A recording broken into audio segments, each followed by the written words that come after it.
for Game of Thrones finale, 6-10, the Winds of Winter. Holy shit. That was absolutely insane. Yeah. Yeah. I'm James. I'm James. I'm Chelsea. I'm Joel. And that's an alarm 8:43. going off. Yep. Yes. And we are doing our live discussion. We just finished watching the episode a second time, watched it twice in a row. Yeah. And if you know our channel, you know that we do an edited recap. Welcome to the after show. Oh, shit. Yep, sorry. Sorry, feedback. Wait, do I need to go? we're good, Okay, we're we're good. good? All right. You know that we do. Sorry. We're just amped up right now. I feel like I just have adrenaline shooting through my body. That was such a great episode of TV. I don't know where to start with it. First off, okay, I know that recency bias is a thing. You know, you tend to think more strongly of things that you've just experienced, but that might be the best episode of Game of Thrones. Mm-hmm. Maybe. It's in the running absolutely for like my favorite episode. Yeah. Writing, direction, so Oh, good. direction. It's There was nothing even close. I that guess, was yeah.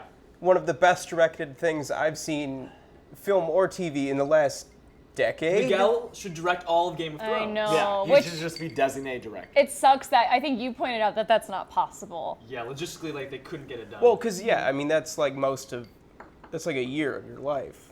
Like for a director, that's a long time. I think they shoot multiple episodes at the same time, probably. Oh, logistically, yeah. That's what I'm concerned about. Miguel, just like you give us such beauty, let's just give you all the money and work for a year. I don't Yeah, care. like take as long as you need Come on, to. buddy. I think if Miguel directed every episode, the last 2 seasons would be the best 2 seasons. Okay, Yeah. but if it meant Miguel Sapochnik directing every episode, would you take longer between seasons?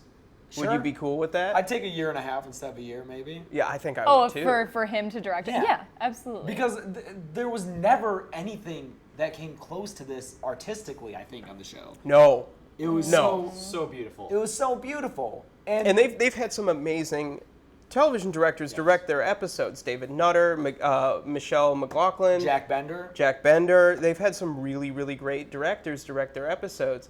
But this is another level. Yeah, that opening sequence Oh my was like 15 or 20 minutes long and was one of the craziest things the show. I guess did. let's just start with that because And spend 30 I'm minutes ready. talking about I've got my Lannister shirt on like a total dick. I'm sorry for everyone's loss. Thanks for wiping out the Tyrells. Yeah, for wiping out a house. Yeah, holy shit. Yeah, I mean Elena's still around, but she's not going to be producing any heirs. No. No. I mean, House Tyrell's gone. Like, Elena's around, but, you know. They mowed down the roses. Yeah, who said that? Caught some sparrows in Caitlin. the mower too. Oh my God, yeah, Caitlin Sheridan, they did mow down the roses. Oh my God, that whole time was the first of many times where one or more of us would be running around the apartment or just like Oh, yeah. screaming in shock. I, at one point, climbed up on the back of our couch like a monkey. And I don't think I've done that for any Game of Thrones episode, but this episode just made me feel such a visceral, like, Yo. primal reaction. Frey Pies made me sprint around Pies. and You were going like drag crazy. myself Lost along my the mind corridor. for Frey pies. Holy shit. We gotta focus, guys. We gotta focus. I know, sorry, it's really It's a hard lot, to it's a process lot, that it's a episode lot. immediately. Can we, Yeah. before we start going into specifics, can we get the death? Oh yeah,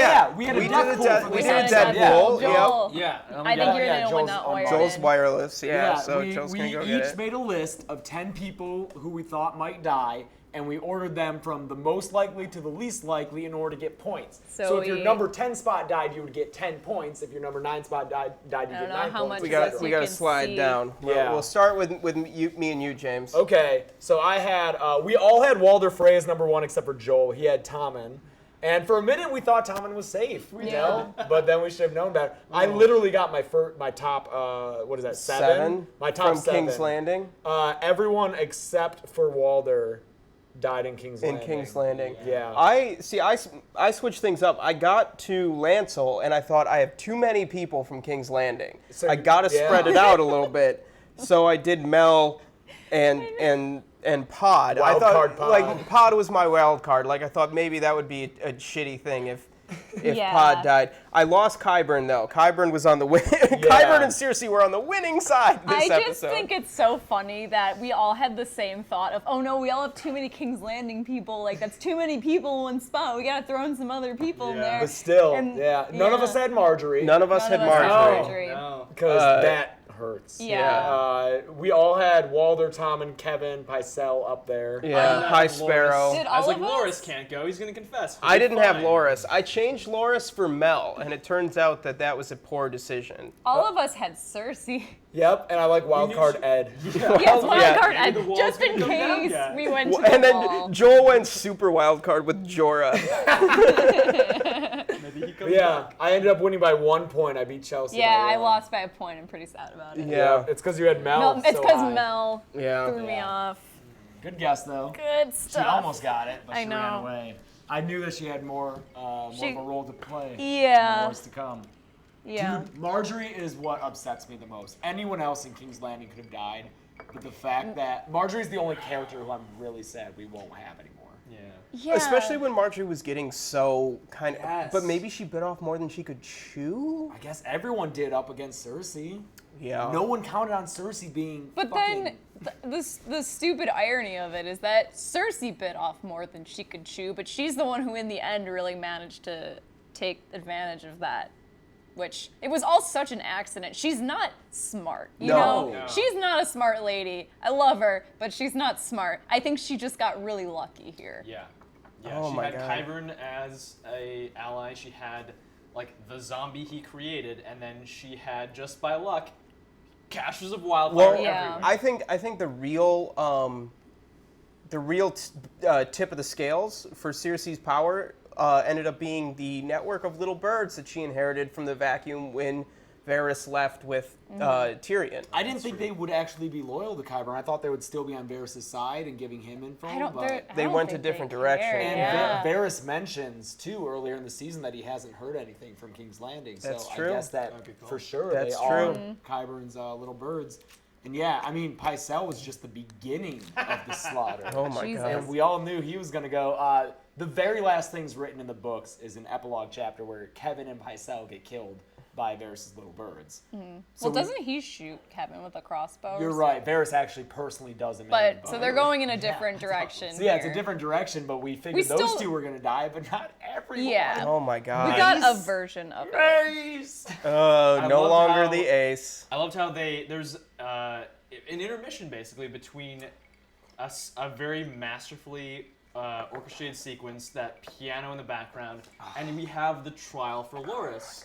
Yeah. And we We thought it was over. Yeah, we think it means something, that this is significant, because Mace is upset that his, like, in the background. I love that when Loris is saying, "I will give up my titles," Mace just like grips Kevin. He's like, "No, this can't be true." And we see the dagger just like dig into Loris's head, and it means nothing. None of it matters. Like all of that, like, oh, I'll give up my claim to Highgarden and I won't have children. It doesn't matter. But I think it is kind of an interesting foreshadowing. And I think it's something that Marjorie picks up on. Like, this is bad, this is bad, this is bad. She has this sense of dread. And I think that just builds into it. You know, like, it does, it's a red herring. We turn up Joel's mic. Turn it back. Sure. Yeah. Please let us know any Yeah, audio if there's any, adjustments we can make. none of us have headphones on, so that really helps a lot. Yeah. Thank you. Sorry. Sure. Oh, we did fix the sync. We did issue. fix the sync issue. Please let us know if we slip back out of sync. Yeah. But I was just like, as a red herring, like, I think it's interesting. It's good script writing, I feel like, to say that Loris is denouncing all ties he has to House Tyrell. So we're like, oh shit, that's the end of House Tyrell. Wait a second, it's the end of House Tyrell. Yeah. Like, Yeah, but just in a different. Yeah. And I think what's interesting too, and another reason I think this is all just gonna fall back on Cersei, is that I think she just used all the wildfire at once. Like, it's gone. That's I it. don't know You think about that. she's got I don't more? think The so. explosion seemed isolated. Yeah. For however they pulled this off, it seemed isolated to the set. Yeah. And it could have spread throughout the entire season. Yeah, we But- know that yeah. there's more under King's Landing. Like, Yeah. like, Flea there's, bottom. But what it reminded me We don't know of. if Flea Bomb's okay. yeah. I was just going I off think of it's the all gone. explosion But- based on. I disagree. The thing that it reminded me of is Tyrion using it at the Blackwater, and they say, "Oh, the dwarves played his little trick." It's a trick. That doesn't win the battle. Yeah. It just puts him at an advantage, and I think it's the exact same thing that Cersei's done. Is put her at an advantage, but she hasn't won yet. I think she thinks she's won. That's the thing. That's where her and Tyrion differ. She's gonna get lazy now, I think. You know. I don't think there's anything to get lazy about. I think she's just fucked. Like that fleet and those Yeah. dragons. No, I know. Well, I don't but even know if she's she'll make it that even far. We apart have from Jamie. that, like what happens to Casterly Rock? Not even in terms of lineage, just like who's running it over there? Casterly Rock. Yeah, and I mean it's running itself. A like cousin Kevin. or Yeah, it's like cousin. Yeah. I Because mean, wasn't somebody. Kevin was over there. He Kevin came back in this died season. in. Yeah, I know. Yeah, Kevin. Oh, I died know in he, the Great but like Set, yeah. before King's Landing, before he came to King's Landing. Yeah. Oh yeah, he was. So I think it's running like a Casterly Rock. Lannister Yeah, it's a cousin Lannister or cousin something. or something. None of this is gonna matter because everyone's just gonna die. Yeah. Oh no, I think that lessens our chances of actually seeing Casterly Rock in the show. Oh fuck. Yeah, where I don't think it's and That's the- Highgarden. Yeah, Ooh, Highgarden, there's yeah. no reason. There's no reason to go to Highgarden which is such now. a bummer. I Those thought are we'd like the follow two Elena. castles I Yeah, wanted to. Highgarden looks amazing. If you remind me, maybe I'll show you a picture before we're done. Yeah. But yeah, Marjorie is just so. We were talking to our friend Brianna, who. Oh, I hope Brianna's watching this. Yeah, Brianna Oh, Roach Brianna, does shout an out. amazing cosplay of Marjorie, and she has a real attachment to the character, just like I have a real attachment to Littlefinger, Chelsea. Yeah, and Queen she's Cersei. like the Marjorie to ours. And I like she was so sad, and I was like, yeah, you had more reason to be sad because your character is actually a good person. Yeah. Like I'll be sad when Littlefinger dies, but he'll deserve it. Marjorie was a good person, and even Brianna brought up the point. She could have just fled by herself. But Yeah, instead she tried to she save tried everyone. to save everyone. Like true to her she last could have like day, somehow snuck out. Like She tried to save the small folk. she yeah. really tried to say like she tried to get everyone to realize that something was wrong. And tried to evacuate the whole. Well, I building. think she also was worried about Mace and Loras too. Yeah. Yeah, Like she was most concerned about Loras. Yeah. She tries to You get. know. Oh, and that like I think the it really sunk in the instant the High Sparrow evaporated. There's like a Yeah. shot of him just like incinerating, and it was like, oh, everyone's dead. Yeah. Like I can't believe they killed Marjorie. Like I know. I'm just so distraught Here's- about Marjorie. Here's what I'm wondering now. So Cersei's prophecy, because now that there's been more pieces of that prophecy we haven't even fulfilled- talked about that. I know. So here, okay, so all of her children now are dead. So that part of the prophecy is fulfilled. Oh, we gotta And talk then about it's another someone more beautiful who will come and take all you hold dear. What do we think that means now? Because Daenerys. We're assuming that. Daenerys. Yeah. We're assuming. So I think you're saying that we're assuming the books will follow this large beat. I guess I'm just wondering who we think this someone more major- beautiful will be because Oh, it's Marjorie Brienne. didn't. No, it's Brienne. You think it's Brienne? Yeah. Wait, what? Really? Taking This is Jamie. book stuff. That's This bo- is in book book stuff. stuff. We It's can't Brienne, get but not show. But I don't think the prophecy is in the show, is it? It is. Oh, someone younger. More Yeah. beautiful? Is that in the show? I remember Maggie the The children. Frog. the only part of the prophecy The that's Valonqar is not not in in the the show show. is the Valonqar, Oh, the little so brother. maybe- Yeah. So Jamie might not kill her. who knows? It would be great. But I'm just wondering what we think of the someone more beautiful taking all that she holds dear and like what that means now because Marjorie I don't think really fits that. Well, no. No, Well, not Jon's anymore. pretty She doesn't handsome, fit anything. guys. She fits into a nice urn. Oh. Oh, too soon. I didn't feel good. Anyway, that was just my little I think show thought there. Daenerys, book Brienne. interesting. Yeah. Yeah. All right. Elizabeth. Or it could still be Sansa. It could still be Sansa, which would be Which I would fucking love. It could be fucking Arya. Yeah. All right. It could just As be a show watcher, break it down for me. Tell me about Brienne. What is Brienne? Oh, No, we we can't. can't. Joel, we have too Spend a much to minute. talk She about. wasn't even even in the there. I'll give you a episode, 10-second summary. Okay, the please. Jamie and Brienne ship is strong, and they are so in love with each other. Yeah. And Brienne's nickname is Brienne the Beauty. Yeah. Okay. So, and Jamie is, obviously without her kids, all that she holds dear. Is Jamie. Yeah. And Brienne will take Jamie because they're gonna be together forever. They're not. They're not. It's not gonna happen. They're likely gonna die very soon. Okay. Yeah, Anyway. Twincest is over. Jamie was not pleased. No. coming back Oh to those no, ruins. no No. twin He killed sex. one king to stop this and was reminded very rudely of it by Walder Frey, which kind of triggered him. I loved that conversation. Should we finish up King's Landing? We though, should. talk about We Okay, should. okay. We gotta Well, talk we about gotta Tommen. talk about Oh, We gotta talk Tommen. about Tommen. That shot was incredible. That was so beautiful. What's Again, really impressive is that I was trying to pause the episode at that moment to go close a window. So like he walks away and I hit pause and I thought I paused it, but then Graessle was like, The smoke is the still smoke's moving. still moving. Like Yeah. you didn't pause it. so, and then we were like, oh God. And then we hear Tommen those just- footsteps. God, The this, sound design in that shot is It's amazing. so The direction. good. this was just Also, his performance. When we cut back to him and the mountains in the background just leaving, and he's just there, just broken. Like all of his allies, everyone who we believed in, is just gone. And And as he can't soon- believe that his mother did. As soon as the door closes, as soon as he hears it, he takes off the crown. Like immediately. Yeah. Like he was waiting for them to leave. He had already decided. Like this was. Well, I think Tommen genuinely loved Marjorie. Oh, He absolutely. did. Yeah. He So, did. and I think that the collateral damage, like the explosion at the Great Sept was nothing. Like that doesn't matter. It was that Marjorie. It was It that was Marjorie Marjorie. was Yeah. killed, Yeah. and that Cersei killed Marjorie. yeah. So I think that Like, he that's could like never love he Cersei could never again. live with Cersei. Yeah. Yeah. So And, that's yeah. And it was great when, like that transition, where it holds on the shot after he falls down, and then it's like to House Lannister. Oh, that Yes. transition was fantastic. Man, this episode was every single person in that cast and crew just at their A+ game. Everything was so good. the editing was The insane. editing was so Yeah. good. The sound design, just everything. Especially just in that beginning sequence, in the two halves between the trial, I want to hear that music all the time.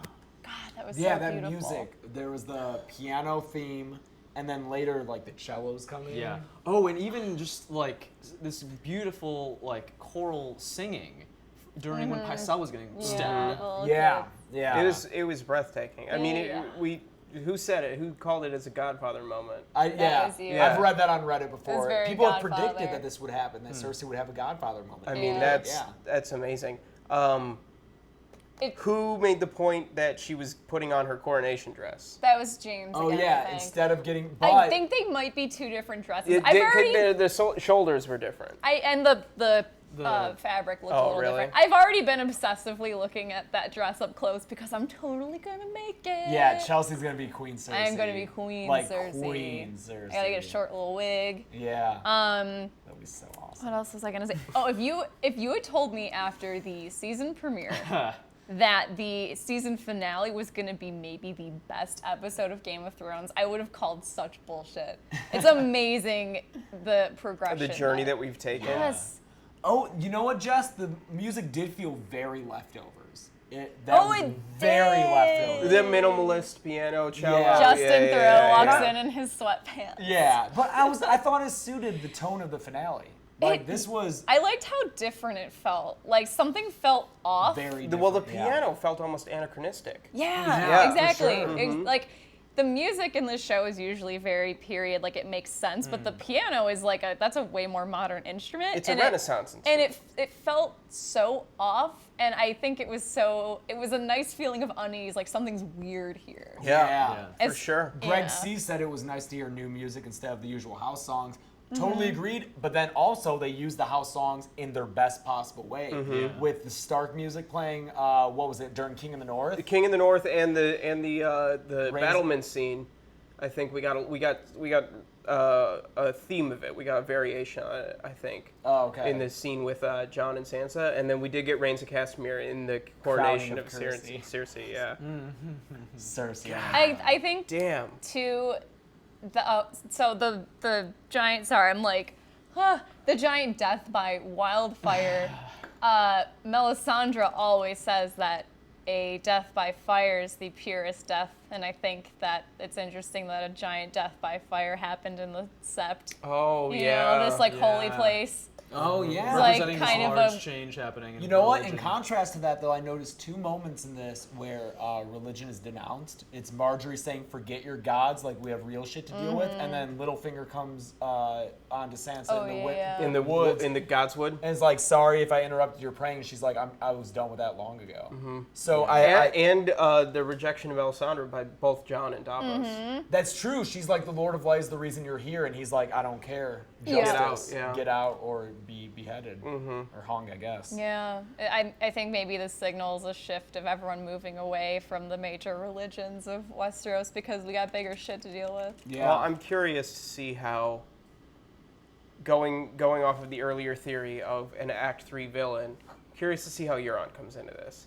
Because we Yeah. had an echo. Oh, yeah, Somebody Euron's said like- somebody said something about a godly man in this episode, Oh. which I thought, God, I wish I remembered exactly where it was. Oh, But yeah. I wonder if that's in reference to Euron, and we have these ships. Dany has a navy.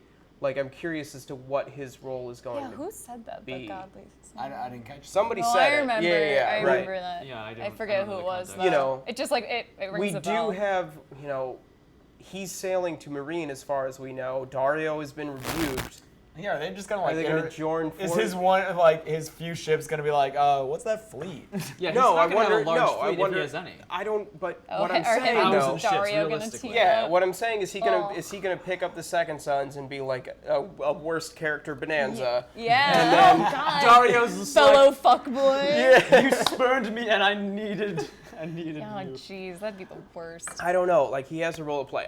I'm not committing to that as a prediction. I'm just saying it's interesting. What I feel if? like he's gonna need his like deep ones sea magic, which I know nothing about. I just know it apparently exists. Oh yeah. In order to be relevant- Are That's we the gonna whole get thing. Dragon Binding Horn in the next season? I don't know. You know what wouldn't be a stupid move on Cersei's part? What?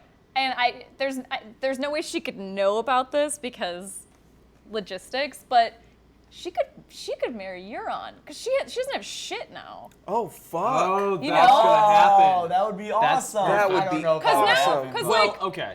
Oh, just go ahead. oh no, because like now for Euron to try marrying Dany, I don't think she's not gonna say yes. Oh, it's No. too late for that. It's too late. Yeah. She's Ship got her has ships. sailed. So where's a spurned Euron gonna go? Yeah, like There's just, a single queen hanging out in King's Landing. Yeah. like the landscape now is a bunch of houses that are decimated think and not Cersei able to do that, contribute though. anything. Like the Freys are done, the Tullys are done. Tullys are not done. Edmure. I know they're not done, but like they're not contributing anything. They're not going to Not be relevant in yet. this battle. Get out of here. Okay. What, Tully's? Leave our trouts alone. You That's have fine. He's back you in have jail. you have the North now. The river. No, Walder's dead. Walder's dead. The Freys No, are dead. I was talking Edmure. Yeah. Tully's. Yeah, he was in Walder Frey's jail. Yeah. Guess who doesn't have a Oh. jail anymore? Yeah. Oh, yeah. So you have the North, the Vale, and the Riverlands I back forgot alive. that it happened. What 3 regions allied before and took King's Landing? Oh, the North, the Vale, and the Riverlands. And Oh. technically the Westerlands. No, they came No, in they at the came- last it minute. was- Well, was but they n- were the ones who like opened up the gates. No, They but took that the was a city. non-issue. What, Baratheons? No, Wait, what are we the talking Lannisters. about? I'm talking about Robert's Robert's Rebellion. Rebellion. Oh, yeah. Anyway, was my the Oh, yeah, Vale, the the North, Lannisters and the just like Riverlands. slid in their last Yeah. second Like, because that's what they do. Yeah. I'm here too. My point is that we've got a bunch of houses who are just not doing well. Like the Tyrells are gone, and the rest of them, besides the Vale, Starks, Lannisters, maybe the Tullys, they're all shifting to Dany. Even the Ironborn. Not the Starks. Not the No, I know, Starks, I just not said the the Starks. Vale. Oh, I'm sorry. Yeah, I'm sorry. Not the Lannisters, not the Starks, not the Vale. They're all shifting to be allied with Dany. So So, you're I think saying, I like- think the Lannisters looking around like Euron would be a great ally. No, that's fair. I don't know if they'll learn of each other's existence. No, that's the thing. Is like Not I in also don't time. see Cersei Cersei wouldn't wanting to do take a it. husband. Yeah, Yeah, she would Cersei never just do loves it. Jaime. I'm saying Yeah. it would be a smart move, Yeah. but I do think want to it's see more something she Euron. would I want to do. see him have more. I of an also impact want on to the see more. story. I mean, that's why I bring it up because why would they introduce that? Just Yeah. Yeah, to because chase- we can't continue having Cersei as the villain of the series. I feel like her concerns are too petty. Her games have to be shown to be unimportant. Well, we Yeah. also have, like, I really think we had a big bad setup with Littlefinger this episode. Bad. Yeah. That while we were watching the King in the North scene, there were a bunch of cuts to different people, and it showed Littlefinger a few times, but then it got triumphant, and I was like, if they show Littlefinger again, that's going to be an issue. and they did. No, And it's- Sansa but then looking at him. they cut back to Sansa, Yeah. and Sansa looked. It's interesting because we all terrified. had different reads on that, and Mine was clouded by bias. well, yeah. I was like, Sansa and Littlefinger taking the No, north. John now has a giant target painted on the back of his head, because anything that's going to stand in Littlefinger's way, you know. So I think Yeah. Sansa's just really scared for John, and maybe for herself, because I don't think, like, she's not going to be swayed by Littlefinger. And I think at this point, if Littlefinger's thinking Sansa being king, I think he'd rather be king. You know, I think he's, Yeah. you know. We were wondering going into this episode, would he only want Sansa and Winterfell? And he doesn't. He wants the whole thing. I was little disappointed surprised with by that. that. Yeah. Yeah. I don't know if that's true to Littlefinger's character, that he really wants the Iron Throne. I mean, and it might just be book stuff influencing me, Radio Westeros influencing me, but I just assume that his highest goal was to take Winterfell with the Catelyn proxy. yeah. And like, now he usurped the Starks. Yeah. I don't see why the Iron Throne would be a But personal who goal. is it? Varys who says he would be king of the Ashes. Yeah. Yes. So, that also makes sense that he would want to be the ultimate seat of power. And going back to season 1, that rings true to his and Varys' conversation. I'm just like looking at it. Yeah. Mm-hmm. Like, yeah, I'm gonna have that someday. Yeah, I think that that really set up a lot. Ooh, I had two Cersei thoughts. One of them was I got like a strong Walter White season 4 victory kind of vibe from her. Like she is at the top of her game, and she's done it by like ingeniously using the few resources. Like she went from very weak to incredibly strong very quickly. Yeah. But you think she's gonna... You are we gonna say ingeniously? I think she MacGyvered the hell out of her was situation. pretty The candle in the amazing. wildfire The candle was was ingenious. amazing. I have That was to wonder such a how good much of this shot. Kyvern came up with. Yeah, right. Yeah. But I think basically luring everyone into like the rat trap that was the set was amazing. That was so cool. Yeah, and that is... hey, guys, we got another one right. We said Cersei would never stand trial. That she would do That's something true. to get rid of her, Yeah. So. Yay! Yeah, another one Yeah. right. Also, That's 2 for like 10. Yeah. who do you... Can we talk about the SEPTA? Oh, that Oh. scene Wine keeps... boarding? Yeah, I keep forgetting about that scene. When we started the rewatch, it came up, and I was like, oh, yeah, this happened. With So Unella. much For in this confession? episode. Yeah, So sorry, much. we're gonna be We're so jumping all over around. the We're place gonna because be here for a little bit probably. this is so probably bear gonna with be us. longer Yeah, we're than still talking about King's Landing. This is Just probably 'cause- going to be longer than a normal episode because there's so much to talk about. Yeah. Yes, wineboarding Septa Nunella. Yeah, wine board. Jesus, I don't think Cersei knows water. Just the shots of wine in this episode were amazing. When she pours it, when she like sniffs it and drinks it after my the God. SEPTA's gone up. Jesus. That was like the shot of her pouring the wine was the shot of like Cersei's wine. I'm curious.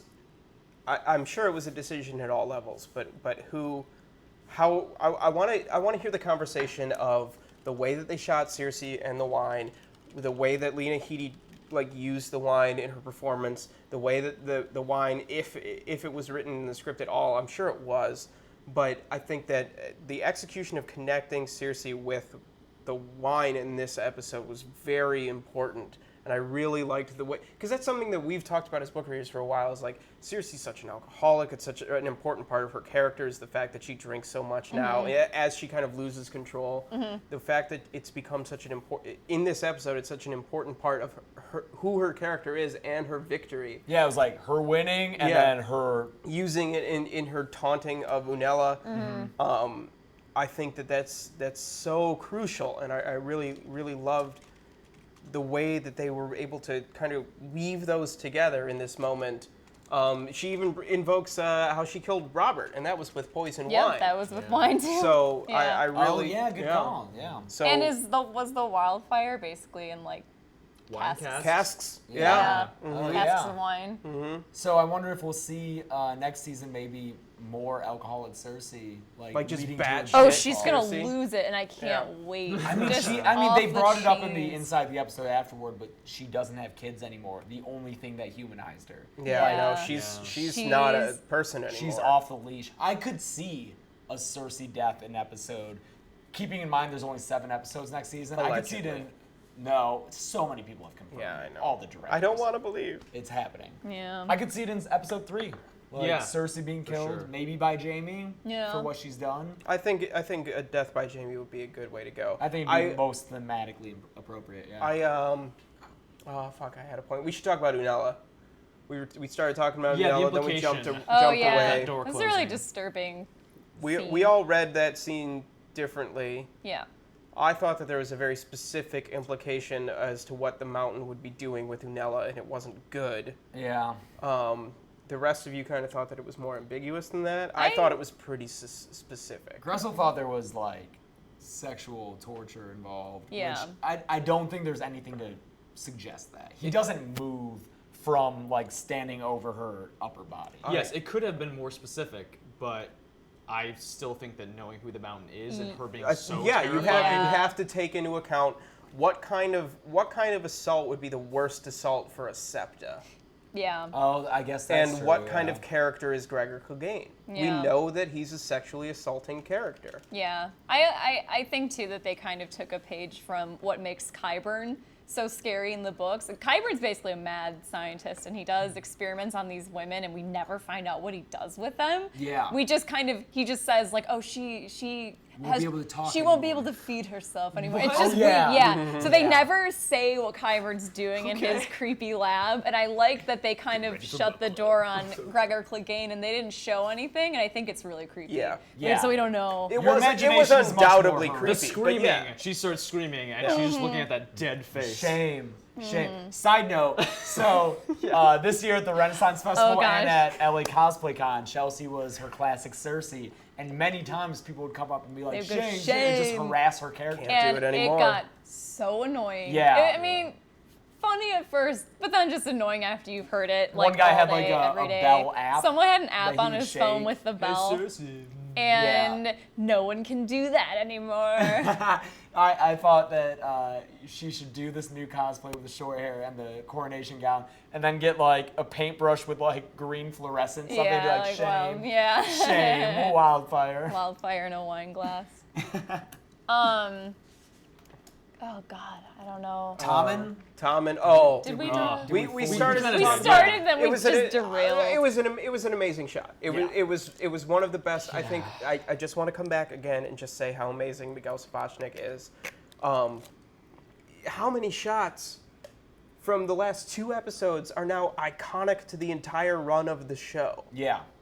Like even know? the shot of Jon and Sansa in the crenulations in Winterfell after Mel rides off, just like divided by that. Yes. There's so many good shots. What I really loved too, and it was a directing choice and an editing choice. I feel there were a lot of longer shots. There were a lot of wider shots, 2 shots, and I think that really went a long way to keeping the atmospherics of this episode. Like, obviously, the best example of this is how long that shot of Tommen was when he jumped to his death or fell. Kind of just fell. He didn't Yeah, really he just jump. fell. Yeah, he just kind of like He Kid was done. yeah, he didn't even run. no. He just Yeah. like Very stepped up to it, casually. yeah.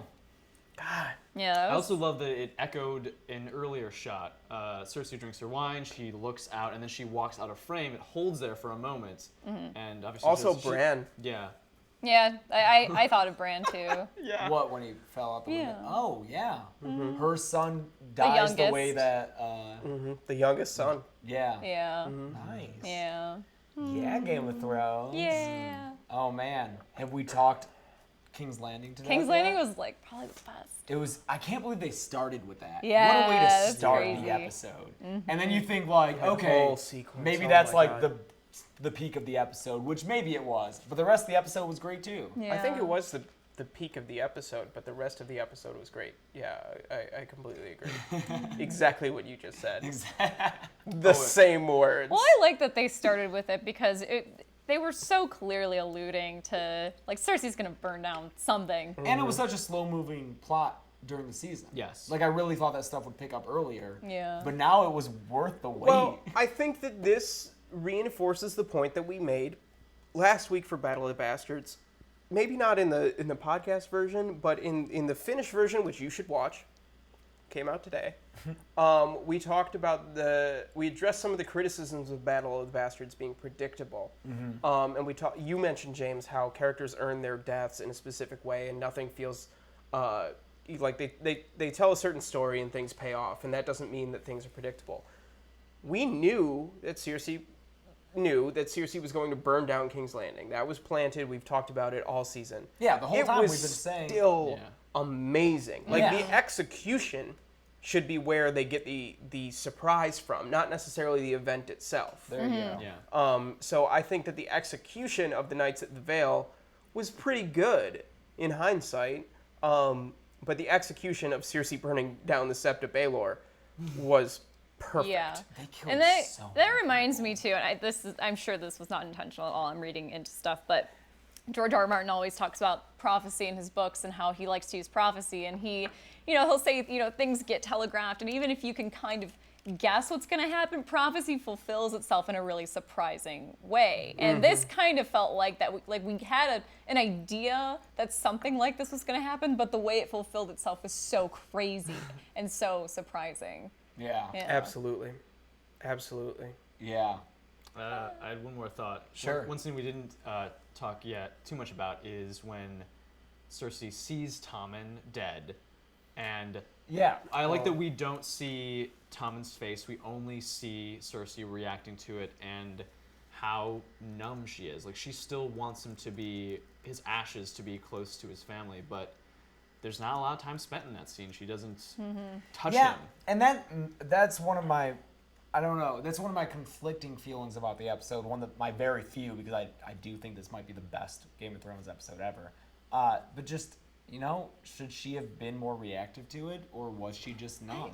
I think she's broken. I think she's numb. I also think it was partially, he was her last kid, Like, think about, like, her raising Joffrey, Myrcella, and Tommen. She invested all of her time and energy into Joffrey. I doubt she had as much of a connection with Tommen. I'm sure, I think that combined with she's just dulled by everything now, and combined with he did betray her. He did betray did her. betray And her. she tried to save him. She Well, made sure that he didn't go. Yeah. Yeah. I think that Cersei's been prepared for Tommen to die for a long time. She was ready to kill him herself in Blackwater.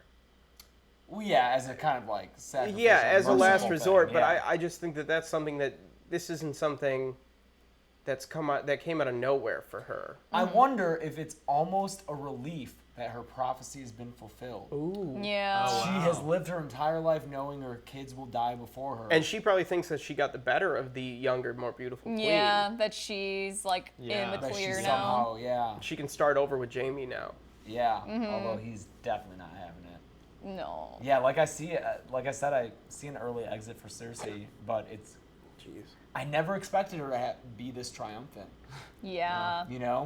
I never thought that I knew she would come back at least somewhat after the Walk of Shame, but to incinerate all of her foes, Kevin included, like Kevin was there, just like a family member who kind of disapproved of her, to just get rid of all of them. God. Good job, And Cersei. literally just like blowing up the faith. Like very literally. Yeah. All right. Let's Move briefly, on, I right? just want to say that the CG looked amazing. Oh yeah. Yeah, just again, great job, effects team.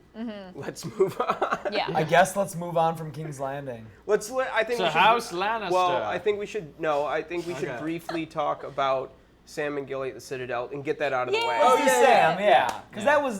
that was a moment of levity. Yeah, it in was the scene. a nice scene where he could breathe. Joel didn't like it.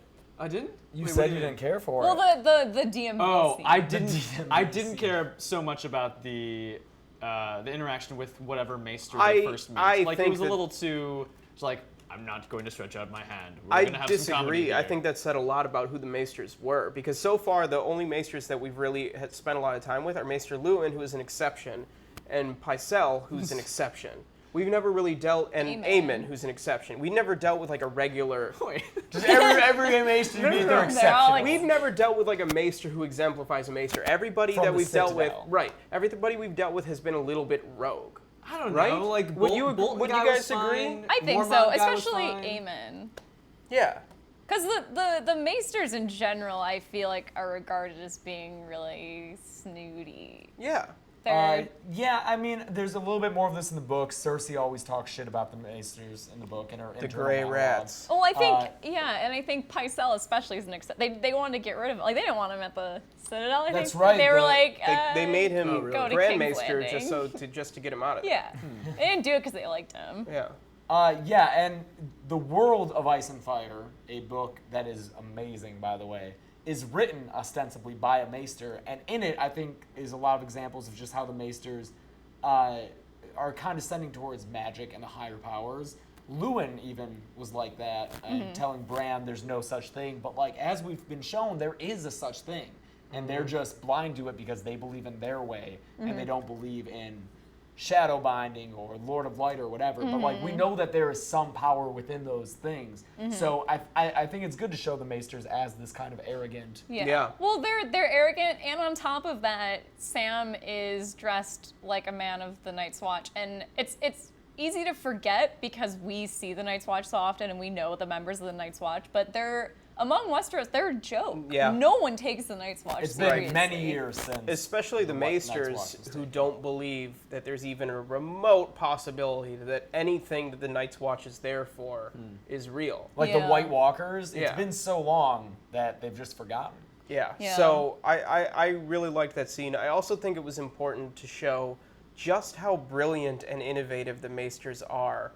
Like the Citadel itself, the library, the mirror That's crazy. system, Yeah. and their light system within the Citadel itself. I think that was a very important thing to show as we're getting into a world that is becoming more and more magical. We're seeing some very advanced science and engineering. Yeah. The like- Beauty and the Beast shot. Yes. All the books. It's all for you, Sam. So I'm very excited to get more of that earlier. And Misembodied Hands, my fiance Erica, pointed out that the light fixture in the Citadel library is the light fixture from the titles. Oh. It doesn't Yeah. have the sun within it, but it's still this That thing that's interlocking spinning wheel around. spinning. Yeah. And she said it, and we were getting set up for this when we rewatched. I didn't get a chance to look, but she said that it even has the markings. Oh, yeah? Yeah. Oh, that's really cool. But like, I'm sure that in universe it serves an astrological purpose. For sure, that's probably how they predict when the seasons change. Well, the Maesters have never been able to predict the seasons. That's like 'Cause they're magic. that's a thing. Yeah, they've never been able to figure out how the seasons work, how long they're each going to be. So it makes sense that they would have this giant elaborate thing set up because it's maybe the one thing that they cannot figure out with logic. I'm definitely curious to see how, if Sure. everyone that we've seen are exceptions in one way or another, how influential the Maesters are, because we haven't been seeing them like play a significant role. We've seen Maesters who are supporting specific houses, specific families, giving advice. Well, their But- job when they're sent to a city is to serve the city, not the people. Right, but we haven't seen at least in the show, we haven't seen their agenda play out on a larger scale. So I'm Yeah. curious to see what it is and how much it's going to be part of the story going forward. What's really exciting is that whoever the maester was that Sam talked to mentions the Archmaester. And anyone who's read the books, you may or may not remember it's Marwyn. Marwyn. Marwyn the Mage. Marwyn the Mage, Archmaester Marwyn. He's That name guy's dropped cool. in the first book, Game of Thrones. It's actually Miri Mazdun? Mary Mazdur. Oh, the lady who tries to bring back Khal Drogo. And Tries, but kills doesn't. him. She mentions to Daenerys, I learned some things from Maester Marwyn in Ashai. Maester Marwyn has been to Ashai. He has traveled the world and like studied magic and the higher powers. He is the Archmaester of magic. In the books, there's an Archmaester of each discipline, and he's the Archmaester of magic. So what he has is he has a mask and rod built of Valyrian steel. And if you study magic, you get a link on your chain of Valyrian steel. Maester If you s- Lewin Maester has one Lewin of these. which he mentions in the show. Yeah, and he also mentions, I don't remember if it was just in the books or also in the show, that like it's useless because you study it for a while and then you discover there's nothing there. Yeah. Which really represents the Maester's point of view. But I'm really hoping Marwyn I hope becomes a Marwyn big shows up too. character. Marwyn's cool. I think we're gonna learn a lot from him in terms of And you know, how the world itself works, because he knows so much shit that like we just don't at this point. he uses glass candles, which can communicate with people on different continents. And in the books, he actually does talk to Sam. So I'm assuming we're Yeah, gonna it's get all that giving me all next kinds of I crazy was gonna magic. say, just so I can relate to you, show watchers who don't know about anything about this. I went on this just like Wikipedia or like Westeros, whatever it's called. Game of Just- Thrones. A wiki of Ice and Fire. Yeah, Wiki of Ice and Fire, just like rabbit hole of looking at all the maps, and the maps are so cool. Places like Ashai and Sothorios.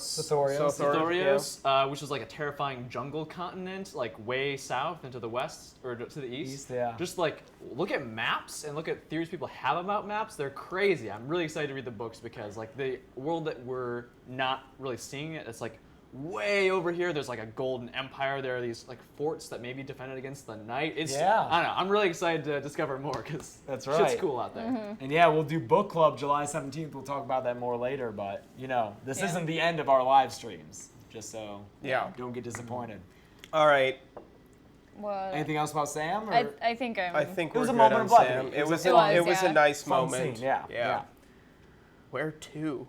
We got the we got the Twins? twins. We got the phrase. Let's just move. We're gonna move north. Maybe. Yeah, right. Yeah, we'll do what we can. Well, should we talk about Dorne briefly? I think we gotta talk about Danny We'll talk first. about Danny. Well, that'll all be in a one discussion. Let's Sure, do let's do twins phrase. first. Yeah. So we have that.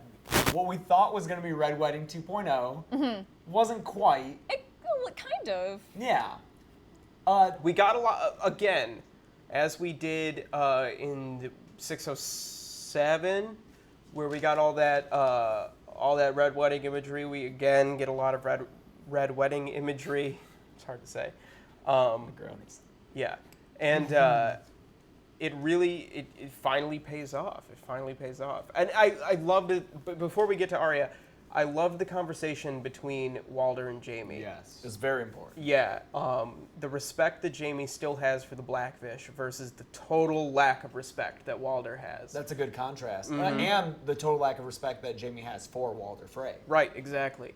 His ally versus his enemy. He respects his enemy more. Yeah. And seeing so much of himself by Walder Frey's comparison in Walder, like they win by any means necessary. They've both slayed kings, and Walder feels great about it, and Jaime does not. As soon as Walder compared himself to Jaime, you just see Jaime's face be like, this is not what I want. Another great moment from Nikolai Coster-Waldau. And I also loved, even before that, when Walder brings up Tywin, your father would be pleased, and the contempt that Jaime has, I think, for Tywin, when he says, I expect he would be, or whatever he says. I really loved that moment, just further distancing Jaime from this image of Jaime Lannister. The Kingslayer. Versus who we as an audience and who we as viewers know Jaime to be, you know, or kind of maybe hope Jaime to be, you know. I think he's shown enough that he's It's changed. possible. Yeah. He's going back and forth, but I hope he goes in one direction. I'm really, really curious to see Jaime moving forward. Yeah. Yeah, I'm glad he I'm reacts. glad he got back to King's Landing Yeah. here. Yeah. For the And coronation. him and Cersei will finally get to be separate characters. Yes. Finally. The first half of the season, he was just her little lapdog, pretty much. Yeah. I think they were just stalling on his storyline. But Yeah. once he got to the once it got to the Riverlands, it was great. Yeah. All of his scenes, every one of them. Yeah. Blackfish, Edmure, so good. Absolutely. I can't remember the actor who plays Walder Frey. Oh, Filch. What's his name? Oh, I I can't don't Anyone know. remember? Live stream? So I feel like it was a great episode for him to die in because he got like the scene where he gives that speech and talks to Jaime. Like you just felt the contempt for him, just like oozing that he will. You know, he doesn't care how he wins. Yeah. Like, that's not a concern of his. He And just it's- wants to win. I feel like he has a good point because I mean Walder Frey, he's an old man now, but I can't imagine him ever being like a Jaime like young man. He's probably more of a Littlefinger, smaller in stature, quicker in wit, and he has to win by his own means necessary. Yeah. And it really the things he was saying reminded me of like Littlefinger's speech back in season 1, I think during the like quintessential sex position scene. Yeah. Where he's like, I'll never win by their rules. I have to win by mine. And yeah, Walder's got a point. Like, he still won in the end. Yeah. Kind of, almost. Well, I think you could draw a lot of parallels between Walder and Cersei, which is interesting for Jaime to go right from meeting with Walder to going back to Cersei, who has basically just done a version of the same thing. She's won by this, you know, really brutal means. Like, she's someone else who does anything necessary to win, even though, you know, I don't know where I was going with that. I trailed off. No, Do you get what I mean, Yeah, I though? get. Yeah, he shows all this contempt for this person who won by treachery, and Cersei does the same thing. Yeah, yeah. And on top of that, he killed the last John king who Bradley, tried yeah. to burn everyone. Yeah. So, Yeah. two strikes against Cersei for him. Yeah, we've gotten so many beats of how much he hates. We get that again in his conversation with Walder. How much he hates the way that he's viewed for killing Aerys. Aerys was going to do this horrible thing that Cersei just did. Yeah. And I love and I love too that Walder is so hung up on the way he was viewed as being a smaller house and like, oh, everyone sneered at me because I was lesser than, and that's something that Cersei gets really fixated on too, is she was born a woman and Yeah. she feels like everyone looks down their nose at her and doesn't take her seriously, but now she's on top and dressing more like a man may. And she got the add. short hair, too. Exactly. Yeah. I mean, she looks like Tommen, kind of. Yeah. They have the same hair. Yeah. Yeah. So I think there's a lot of neat parallels there. I think it was very intentional that the last person Jaime talked to was Walder before he goes back to Cersei. Yeah, you they know? definitely like set him in the right mindset to come Yeah, home we and be see like, that disgust for someone like Walder, and here's Cersei. I also Yes. see like a parallel, even though Cersei invested so much in her children, that there's a similarity in these two people who, you know, what they're saying is like, I'm the one who's left, I'm the most powerful, but at the expense of, in the end, I'm sure their house, their line, like their legacy. They survived for the moment, but their entire family will be destroyed. Yeah, for sure. Frey pies. Frey pies happened. Frey pies. So Frey pies. They if you're a book actually reader, did it. Frey pies is one of the most iconic moments in the books. It's done by Wyman Manderley in the books, who was finally introduced in this episode. Smaller what part. I kind told of you. win. All season. I know We it kind predicted of win. it. It was kind of a letdown, but I didn't care because It the was fine. episode. I was so whatever. just happy whatever. he showed up. But yeah, they worked in Frey pies, and someone way early in this chat said that they kind of rushed it. Maybe. No, I think but it was fine. Whatever. I think it was fine. I'm just glad that they included it at all because it's such a specific way to get revenge on Walder. Because he broke guest right. He broke guest right. That involves eating food. Yeah.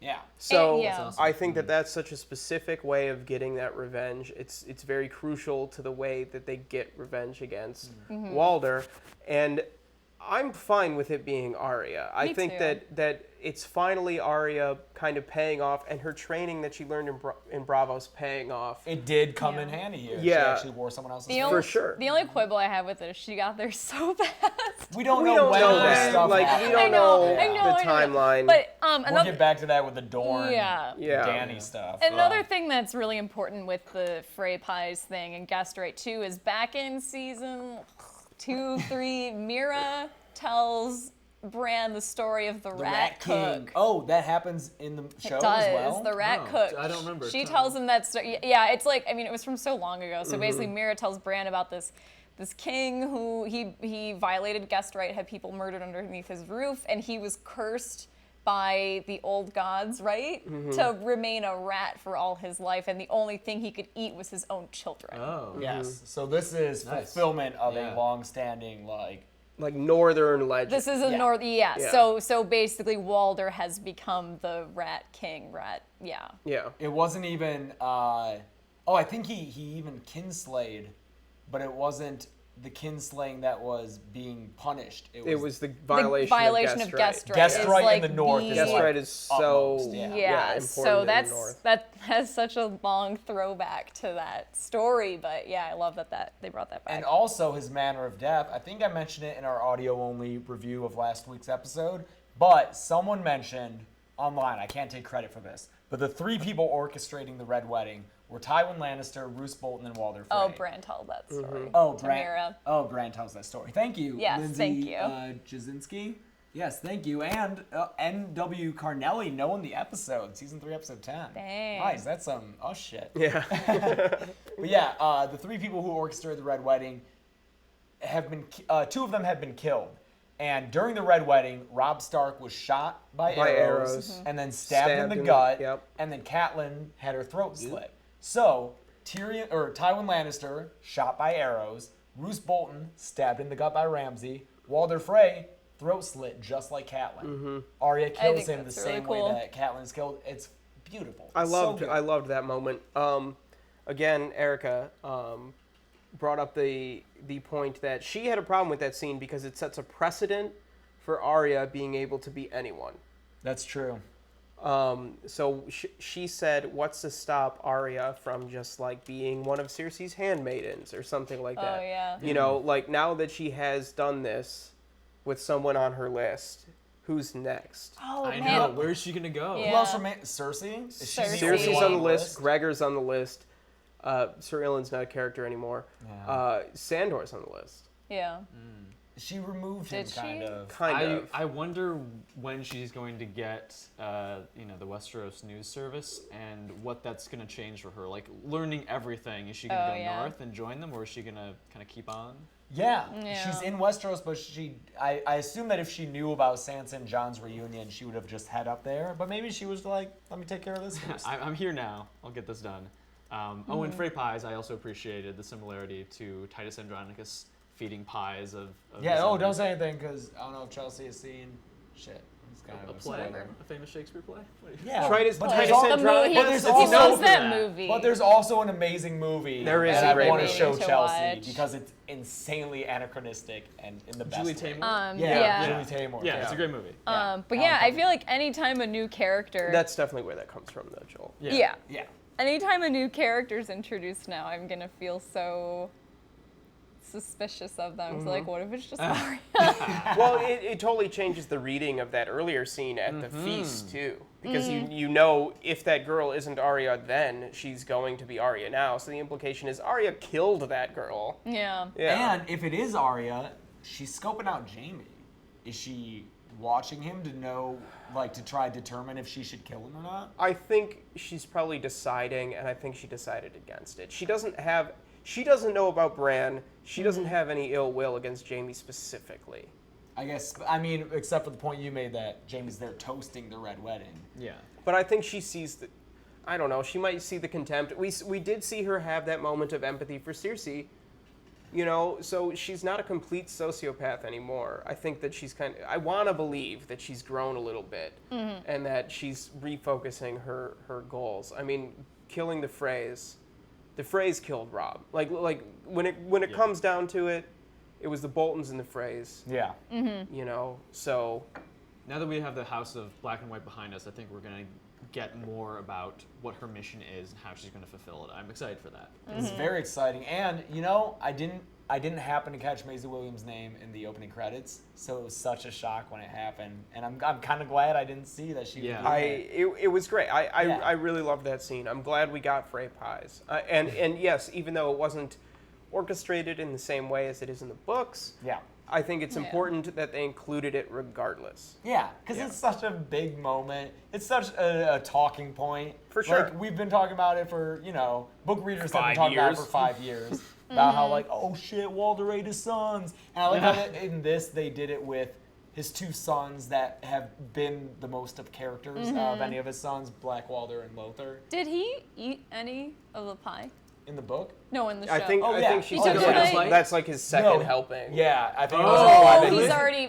okay. Because when she tells him, he starts, like, starting to throw up. Yeah. Okay. Got it. But I they're wasn't sure if already he'd eaten here. any yet. Yeah, that's I don't- so creepy. Where are they? They're right in front of you. Okay. Arya's good. We hit up Sam. Shit. Are we gonna talk about Starks? No. We Yeah. can talk about Starks. King of the North. Oh, Jesus. Oh, Graessle. Jesus. I'm not God. gonna do it. I'm not gonna. Hold on. Wait, show it Oh, off. God, Show the it off. set comes down. Oh, Jesus. Oh, God. I'm gonna declare myself for the King in the North right here. The King in the North. The King in the North. Yes, Graessle owns a sword. I bought it for the Renaissance I'm Fair. so jealous. Yeah, it was so good. Yeah, That- everything about it. Yeah. Yeah, like Yeah. I don't even know where to. Talk Stark, man. I know, right? I'm the resident Stark fan. Chelsea. I think we started with Mel. Is that correct? Yeah, the scene with Melisandre and Davos. I really liked being in the Great Hall of Winterfell and talking about Jon's position and how it has changed. I think that's really important. Yeah, because we saw him sitting away from them in the pilot. Yeah. Yeah. Yeah, very early on. It's something that's very important to establishing who Jon's character is. The fact that he's outside during that feast, he has that conversation with Tyrion. It's all very crucial to his journey, and this is kind of a completion of that part of it in a way. Especially when he's declared king in the North, that's a legitimization. Yeah. You know, and it's and That's like an erasing of the Snow name. yeah, and I think that it's important that comes after the revelation that he's not a Stark.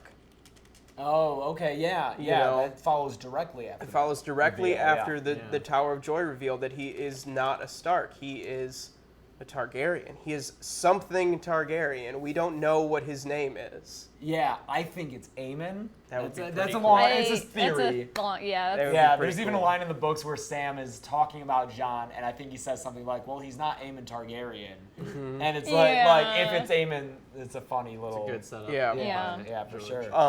But I really enjoyed the scene in the Great Hall between Mel and Jon and Davos. That kind of, it was interesting to me that Jon I think he just didn't want to kill Melisandre. He just didn't want to kill anybody. I think he was just like, I don't want to kill anybody right now. I don't know. I think that he was fine with executing her for murder, but he probably felt that he owed her one for the whole like bringing him back to Bringing life him back thing. to life So thing. I think it was like, this is your one. yeah. If you come back, you're dead. But for now, run south. I think And that I think makes her sense. argument might have gotten to him that she will be useful. Like, he doesn't want to keep her around because who knows when that'll be, and Davos is super upset. But I think that she has a part to play, and maybe he knows that. Yeah, yeah, exactly why I put her so low on my death board, and I shouldn't have included her at all because like she's going to play a part. She had her at number 7. Yeah, I don't know. It could have gone another way. We had that. You had that Nisa theory. That wasn't my. I saw that online. Sure, but Yeah. But Hey, yeah. well, now that it's not true, it's not your theory. Can I give a breakdown of that real fast? I for- enjoyed it when you did it for me. Okay. All right. So, show watchers, Azor Ahai is a name you've heard a lot. He is the the prince that was the promised. prince that was Cardful. promised. Oh, okay. Well, we don't want that to go to sleep. Yeah.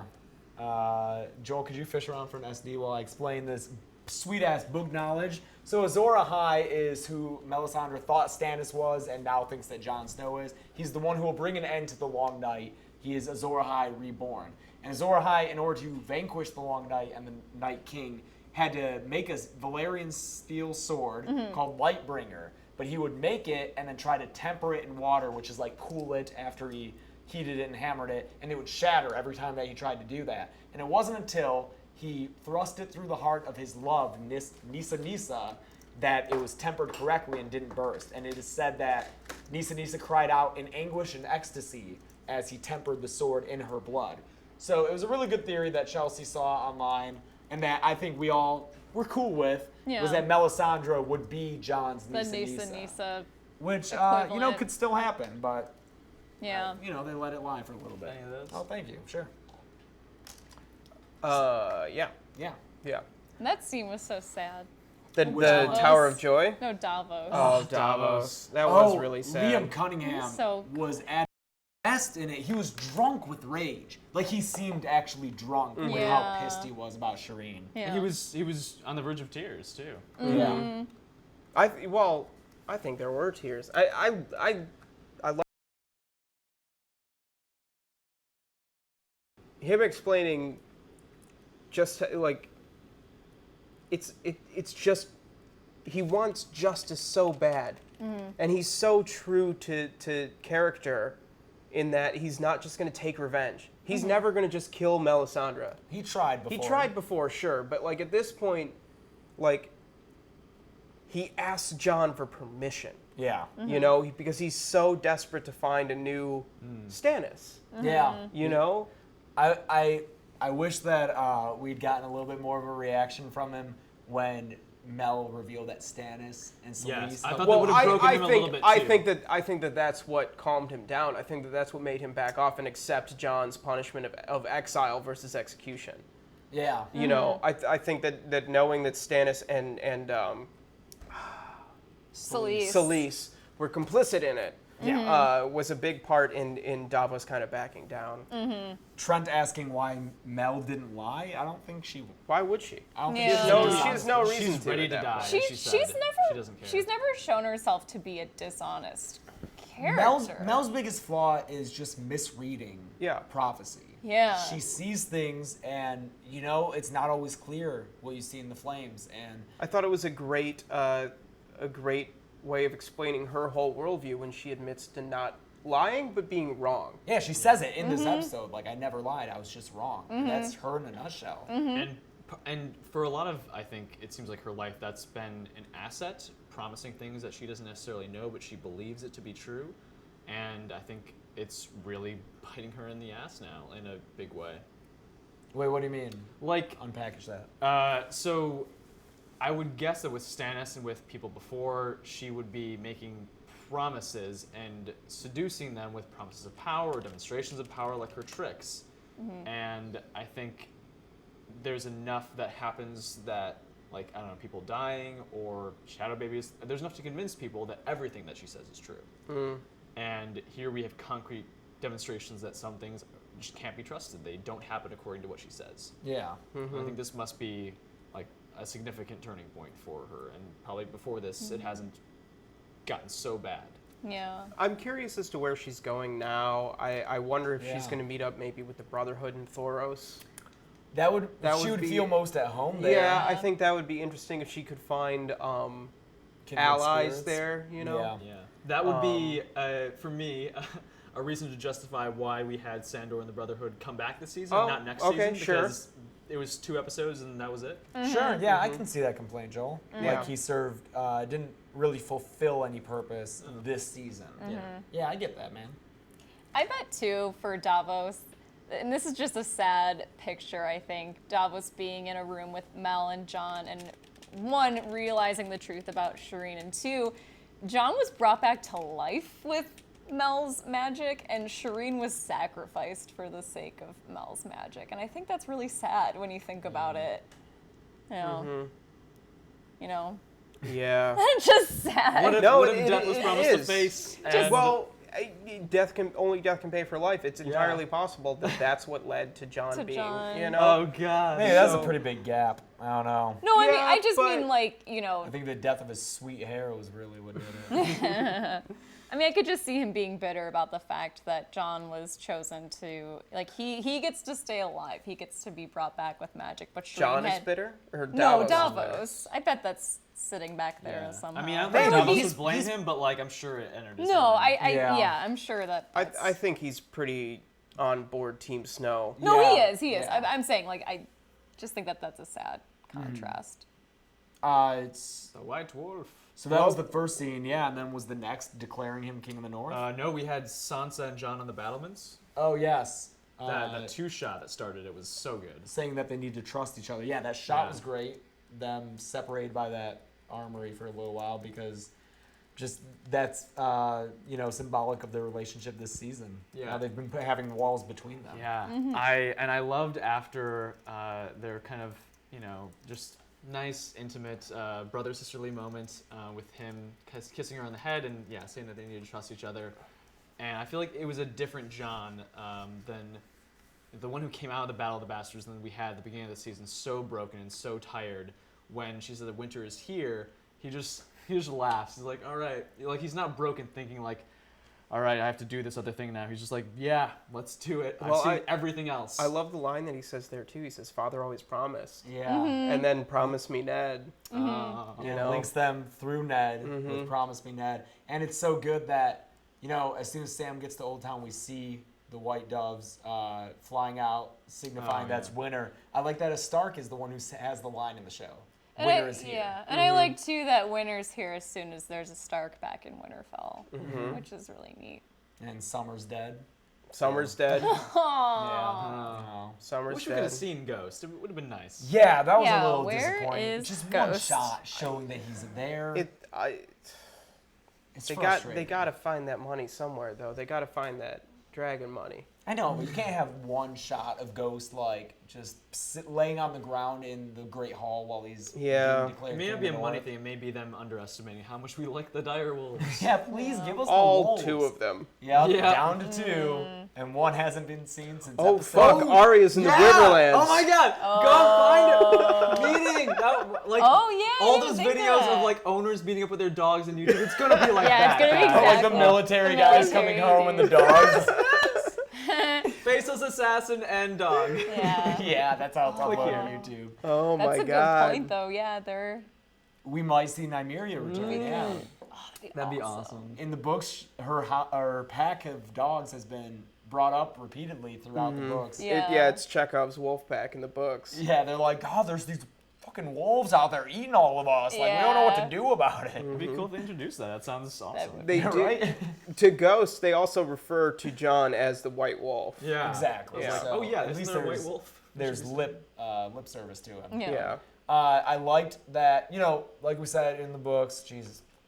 Wyman Manderley's the one who does the Frey pies and also gives the North Remember speech. But in the show, I'm Lyanna. happy that it came from Lyanna. Yeah. I think that in addition to her being a fucking badass, she's the one who supported the Starks, and I think that her calling out the other lords and these like grizzled old men who are like, "Oh yeah, I'm sorry, you're totally right." Yeah.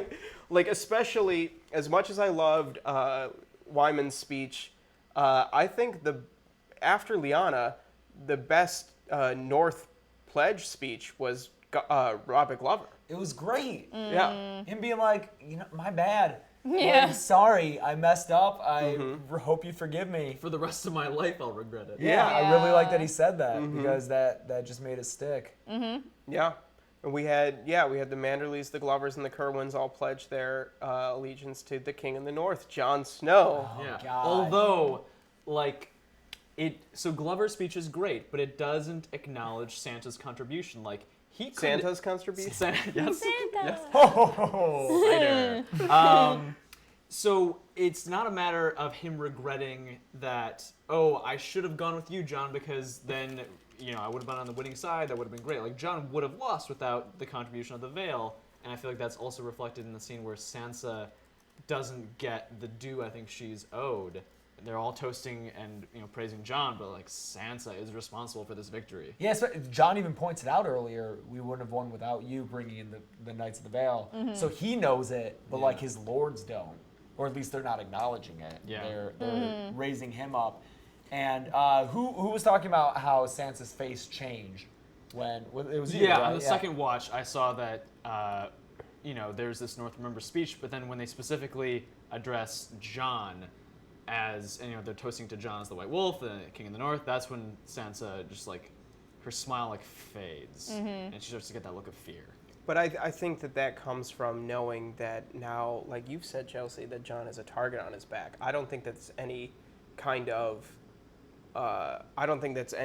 allegiance with Littlefinger. I think that's fear. I think she's scared for John because Yeah. Littlefinger's just skulking around.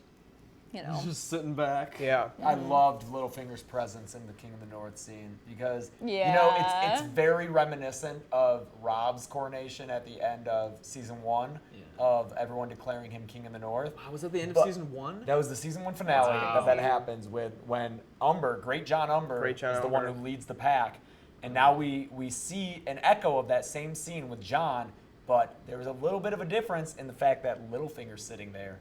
and he's just taking it all in, and his gears are already turning. Yeah. And Sansa notices him just looking at everything, and you guys are right. She's scared for Jon because she knows that anything that gets in Littlefinger's way is going to be up for grabs. What is Littlefinger gonna make of what's happened down south? Dude, he's gonna love it. That's like the This easiest. is the perfect thing to He's happen. like, great. That's the I'm gonna easiest chill here power and just vacuum. wait for There's a quote of his in the book, something like, "I always knew Cersei would ruin everything in King's Landing, but I never imagined she'd do it so fast." Yeah. This is his awesome. like. Yeah, he's gonna find out and be like, yes. Yeah. Lucy, don't do that. Stop, Lucy. Don't. Oh, Yeah. Well, there's a alright. cat. There's Cap. I'm also curious as to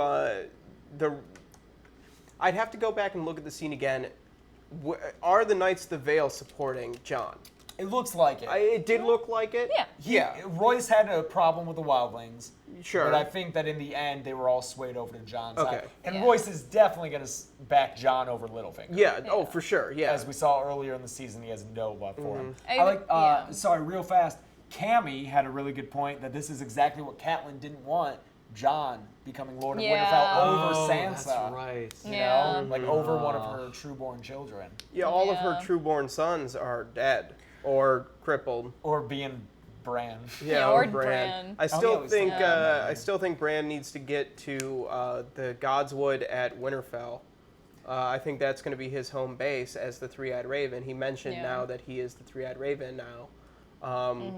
But I don't think there's a lot to say about Bran. Like Cold Hands Benjen leaves. Yeah. Well, wait, It's are we potentially done with Winterfell? Let's wrap up Winterfell. yeah. One like little thing I noticed, and I love when they do stuff like this, is the scene where it's Jon and Sansa on the battlements, and Sansa's hair is done exactly like they did it in the first season. She yeah? looked so young there. They really made her look so much younger than she is. I think they purposely styled her to look like she did when she was in Winterfell back in season 1. I think, you know, she has this moment of brief comfort. It's like they can breathe for like a second before they're back in the shit, and I thought that was really cool. Yeah, and I mean, she has that scene with Littlefinger in the Godswood. Yeah. So good. Yeah. Reinforcing the Godswood. Oh, it's just as a place of The importance. Weirwood and yeah. Yeah, and then Littlefinger just laying his plans bare for her, and her not taking them at all. And Her pulling the very classy move of him landing in and her just being like, it's okay, you're so that's sweet. fine. yeah, is Sophie Turner taller than Aidan Gillen, or Yeah. is it Yeah, just Sophie phrased that? Turner She's is really 6 feet tall. tall. Oh, She's 6, 5'11". damn. Yeah. and he's 5'10". I know this because I'm the same height. So, Yeah. damn. She's very tall. I'm sure that they probably put her on an apple box or something too to make Littlefinger a little bit smaller. Yeah. Oh. I'm curious too, going back to Tower of Joy and the revelation of R+L=J. Yeah. I guess that's part of John's. Confirmed. Yeah, confirmed. Lyanna's speech starts with House Mormont knows no king but the king in the north whose name is Stark. Yes.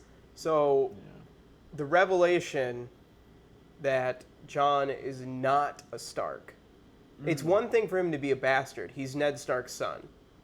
But I wonder what it would mean for the Lords of the North when they find out that he is A Targaryen. a Targaryen. Well, he's also a Stark, though. Right, I know. Yeah. But given that that none of them supported Sansa, who's a trueborn Stark, Yeah. that they went right to Jon. I mean, Jon fought an amazing battle. He's evidently this legendary swordsman now. You know, we spoke last week of how Ramsay brings up the fact that he's like got this legend around him, and then this battle, he's even more legendary now. I just wonder if that's going to change how that's going to change people's opinions. And change his own opinion of himself and what Sure. that means. He's always considered himself a Stark, but I don't think anything Ned's will remove the idea of Ned being His father, I agree. No matter Yeah. who his biological father is, Rhaegar, not by rape. It was, and maybe he's probably not a bastard. Our guess is that Rhaegar and Lyanna They had got some kind of married. marriage Yeah. before his birth. I think that we'll get more flashbacks next year, and we'll see Night of the Laughing Tree. Okay. Yeah. Oh, interesting. another- It would be nice to see how that relationship. How that develops. relationship. Exactly, Yeah, because right, especially right. in the previews, they Yeah. bring up when Sansa tells Littlefinger in the crypts, Rhaegar Yeah. kidnapped and raped my aunt, and we don't really get any payoff from that being included in the preview. Yeah. So I'd like them to explore that a little more next season because, prevailing theory is that no, it wasn't a kidnap and a rape. They were in love. Right, for sure. And I think that you get that, you get the sense of that a little bit in the Tower of Joy scene with Ned and Lyanna. Lyanna doesn't seem to have any kind of regret or any kind of. She's not. She's she's not at peace. She's at peace, and she's worried about her son. And she says his name is. She's very caring about that son. I feel like if that son were a product of a rape, she wouldn't have that same kind of reverence for him. To say, promise me, if Robert ever find out, he'd kill him. Don't protect my child. That's important, Yeah. And I think that tips the hand a little bit that this isn't the relationship that we're led to believe. Yeah, and you know what? I love that if Robert ever finds out, she'll kill him. She's right, because back in season 1, Robert was trying to kill Dany. and her unborn kid. Right. And yeah, he had, I always forget Rhaegar's wife's name. Illyria? The Martell. Ilya. Ilya Martell. Ilya He had Martell. Ilya's children killed Killed, and yes. brought before him by the mountain in Tywin. Yeah. So Yeah. Robert was that kind of guy. I'll be really curious to see what Bran's reaction is since we didn't get that this time, and it would make sense if he wants to know the full story that he would investigate and try and see, the Night of the Laughing Tree. Night of the Laughing Tree, yeah. Do you want to give a quick explainer for those? Sure, 'Cause I sure. know a little bit about it, but Yeah, Night of the Laughing Tree is a story that Mira and Jojen tell Bran in the books, and it's a story about how a mystery knight arrived at a tourney and was smaller than all the other men and in ill-matching armor and dehorsed everyone else and won the tourney. But then Aerys was mad that this mystery knight had won and sent Rhaegar off to find the because mystery the knight knight. just disappears. Yeah, and no it was one can Night of the find Laughing the Tree because knight. of the sigil. The sigil on the sigil. shield was a laughing weirwood tree. Okay. and wasn't this knight also defending the honor of someone else who'd been just like Holland. Holland. yeah, It was Holland defending Reed. the honor of Holland Reed, who had been picked on by some squires of Yeah. higher knights, because Holland's like a little guy. And So that that's would why make- Mira yeah. and Jojen are telling the story, because it relates to their father. Yeah. But the theory is that Rhaegar found the knight, and it was revealed to be Lyanna, and Yeah. he was so besmitten by this warrior woman that Yeah. that's how their relationship started. Yeah, when Rhaegar ultimately wins that tourney, And grants he names the Queen of Love and That's Beauty right. Lyanna, not his wife. yes, Yeah. and that's what sparks Robert's rebellion. Yeah, in a That way. starts the whole thing, Yeah. pretty much. So We'll get more in depth into book only discussions starting July 17th on Book Club. Yeah. July Yeah. 17. more info later. Yeah. Let's see. Bran. We were going to move on to Bran. Anything else to Are say we about done Winterfell? with John? I loved it. I'm super happy that there's a I King in almost the North. cried. King of the Yeah. North. I was Yeah. super Sure. into Felt it. it. That was very emotional. Yeah, that was very, very emotional because John doesn't accept it the same way that Rob does. I don't feel. Do you think he's more reluctant? I think he's more reluctant. I think Rob was more willing to accept the kind of position of the young wolf. Yeah. Well, yeah. I bet for John it just feels weird because he hasn't been raised As a star. To as be a this. He's Like, always he been an probably outsider. still doesn't feel like he's earned that. He Yeah, wasn't Rob was- comfortable as the Lord Commander of the Night's Watch. Rob was raised to be Lord of Winterfell. Right. He knew always that his future would hold that title. John just assumed that the most he could do was Lord Commander. Yeah. And he was even, taken aback by that, like you Yeah. said. I would love to watch those two scenes back to back and compare them. Yeah. Yeah. Yes. I'll we'll definitely do be that. doing We do will that. get What's into in the that box is gonna do that. later in Yeah. the week when we have our fully edited version of our analysis show, What's in the Box. We will get into a look at the two King in the North scenes. So stay tuned for that next week. Yeah. Later in the On week. Saturday, yeah. Yeah. Less pressing now that the season's over. Yeah. But, Bram? Bran. Sure. Quick Bran. one scene with him, right? Yeah. One Yeah. scene With to, Ben. just to With- get us to Tower of Joy. And I had Cold some, hands, Benjen. some logic problems because it felt like in we were talking about this in episodes past that Benjen had knowledge that had been communicated by the Three-Eyed Raven directly when he ran into Bran. Like they had talked somehow Oh, yeah. through magic radio waves. I don't know. Yeah, he knew Three-Eyed Raven was dead. Yes. He knew that Bran had become the three-eyed raven. Yeah, and he Yeah. referenced some kind of specific vision. Like there was something, I forget exactly what it was. Yeah. So I wish there was more of a conversation about, well, I can't go to the wall, but you're marked. How does, you're going to be fine if you cross the wall, or maybe that you're not. The Night King can just follow you now. Yeah, the fact that neither Bran nor Benjen brought up the fact that, hey, maybe I shouldn't go south of the wall. Oh yeah, 'cause of yeah. this Just mark. as like a reminder, when Bran went into the weirwood net unsupervised, he got touched by the Night King, and got the a Night King virus. left like a mark on his arm. Yeah, Night King fished him. The three-eyed raven is like, well, great. Now that means that the White Walkers can come south of the wall now. It guarantees them access or grants them access. So why did that not come up again? And why Yeah. did that mean? Why send him south? Yeah. If he goes south of the wall, and because of his presence there and the mark, the Night King is able to bring down the wall, I'll feel that's awfully convenient that no one brought it up. Yeah, You know? it'll feel really weird. Because as and soon as the mark convenient. happened, we were like, I think you specifically said, oh shit, now the wall's in danger. What if it's the opposite? What do you mean? We've never really talked about the possibility that the mark prevents Bran from crossing the wall. Oh. Oh, and he Oh, can't. I don't But know. wouldn't Benjen still know that? Someone, yeah. Yeah, I Benjen- just don't know why that never. somebody. They probably were walking around in the woods for a while. Like that didn't come up Yeah. once. That was It a did long seem walk. like And Benjen Benjen's was like, a cool, little I bit can come south with you taciturn. guys. And yeah, that's the only thing I think in this whole episode that I. Oh, I'm really happy, by the way, that the RLJ reveal and the Tower of Joy revealed that it dispels the rumor, at least on the show, that Mira was Jon's twin. Oh, Yes. thank God. Good. Weird theory that Mira was Jon's I've heard twin, that. or even Yeah. Danny, Yeah. that they were twins, although that wouldn't make much sense. Yeah, Glad that John's It's an just only child. John. Just yeah. John. Just Good. John. Just John. Just Oh, John. we Yeah. must have got all of the West Coast crowd. Yeah. Hey, West Coast. And we Oh. also talked about earlier this season, when we saw Bran altering the past in a way that was true to the present that had already happened with Willis, that it would be setting up something greater that he would do to past events. And I think we didn't get that this episode, but I think Yeah. we're going to get it next season. Yeah, I didn't expect it to pay off so immediately. We do get, when he goes back, we see Ned react the same exact way. Yeah, So we it's do remained. get that history is fixed in that way. That's true, yeah. He jumps in, That and instead of happened altering it in a again. different way, it's the same exact thing because that's how it's always been. right. Right. Yeah. I just had a real dumb question. What's up? So Bran, when he's... Only dumb people, Joel. Well, I mean, Star Trek, Graessle. So this is the beginning of the question. So Bran's like wearing Is his, this like you know, the like Spock thing? no, he's Oh. like it's just like clothes stuff, like holodeck clothes stuff. When he goes back in the visions, he's He's like in the he's, like, dressed doublet, how the he black. wants, Yeah, He's not wearing yeah, his, right. his cold clothes. Yeah, no, That's a good Does he point. think about what his clothes? Yeah, are? I think it's a projection. I think that's probably like the menu screen. He gets to select his outfit before like loading the vision. And he's a Yeah. young guy. I mean, Three-Eyed Raven, like he wore what he wore in real life. Yeah. Yeah. Eventually, he doesn't want to spend the mental energy to generate the clothes. I didn't even think of that. If Dad sees me, I want to be wearing something nice.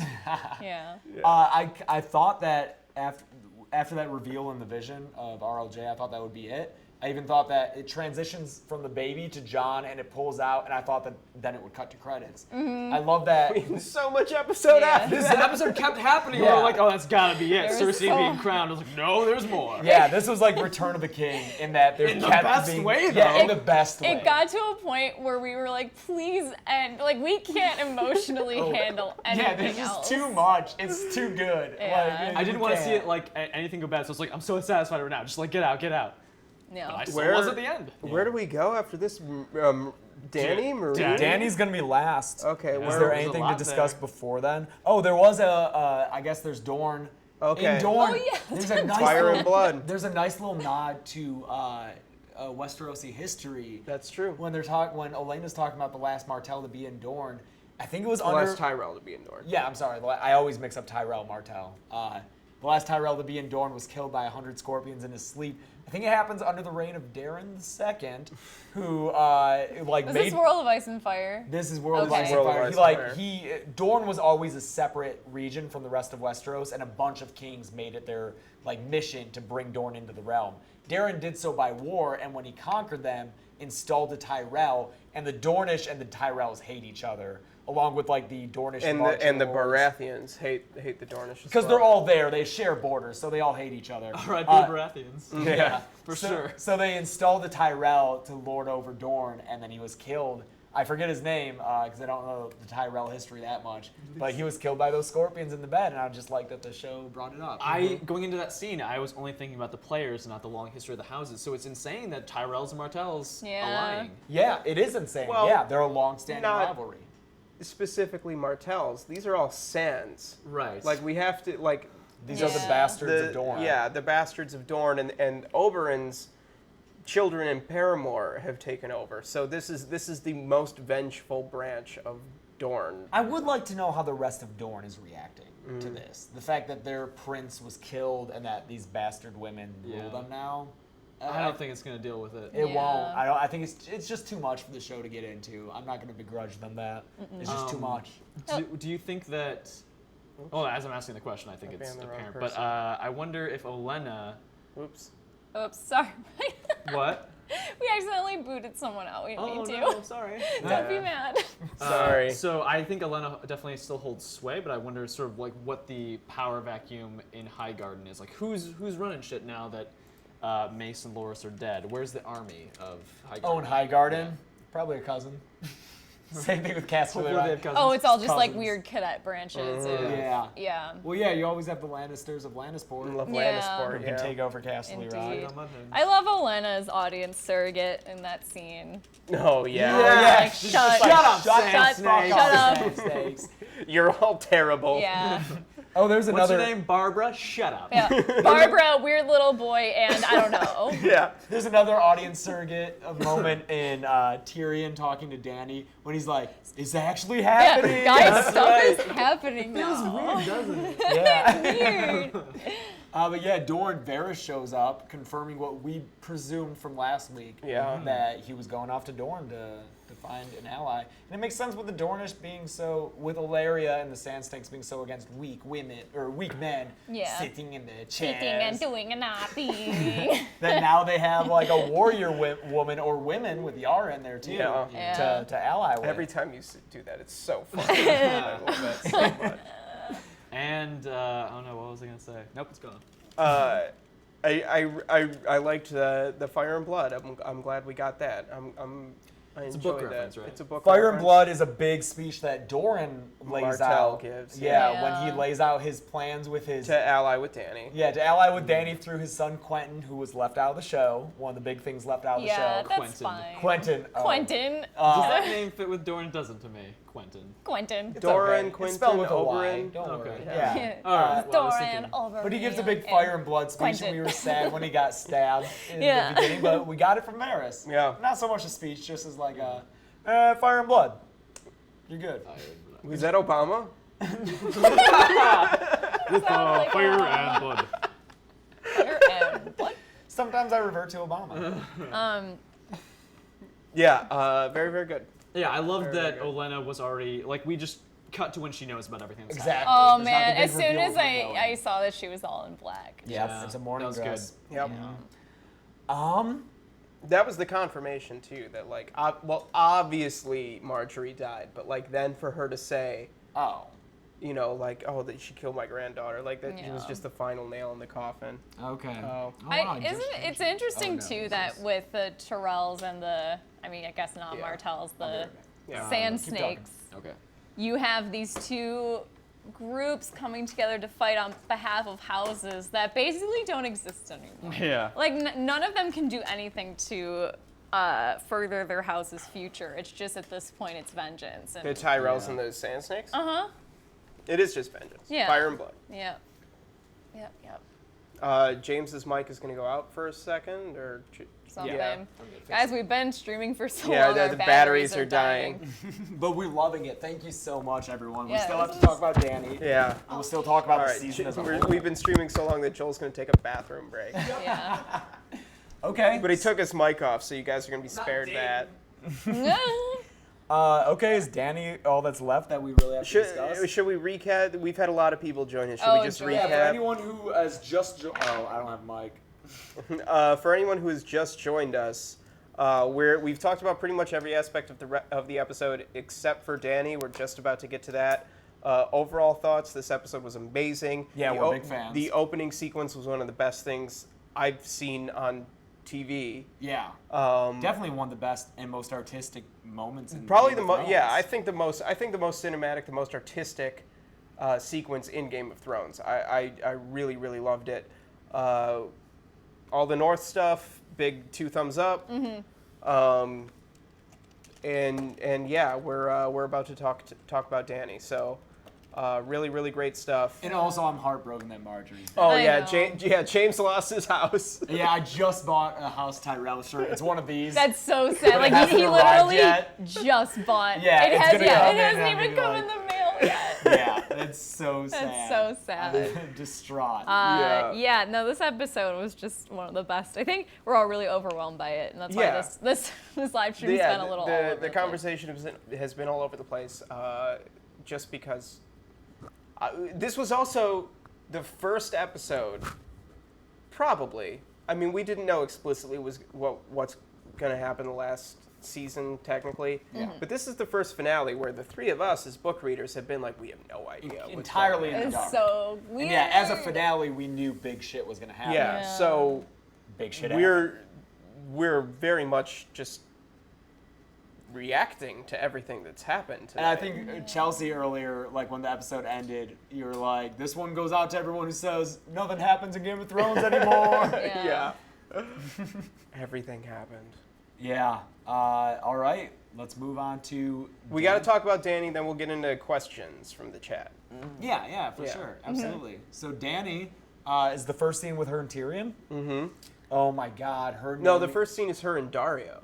Remember that Oh scene? yeah. So yeah, I Fuckboy think you Dario. called it the Ringo. It of was the Ringo episode. of this episode. This episode, every scene in this episode is still a Beatle, but Ringo's the worst Beatle.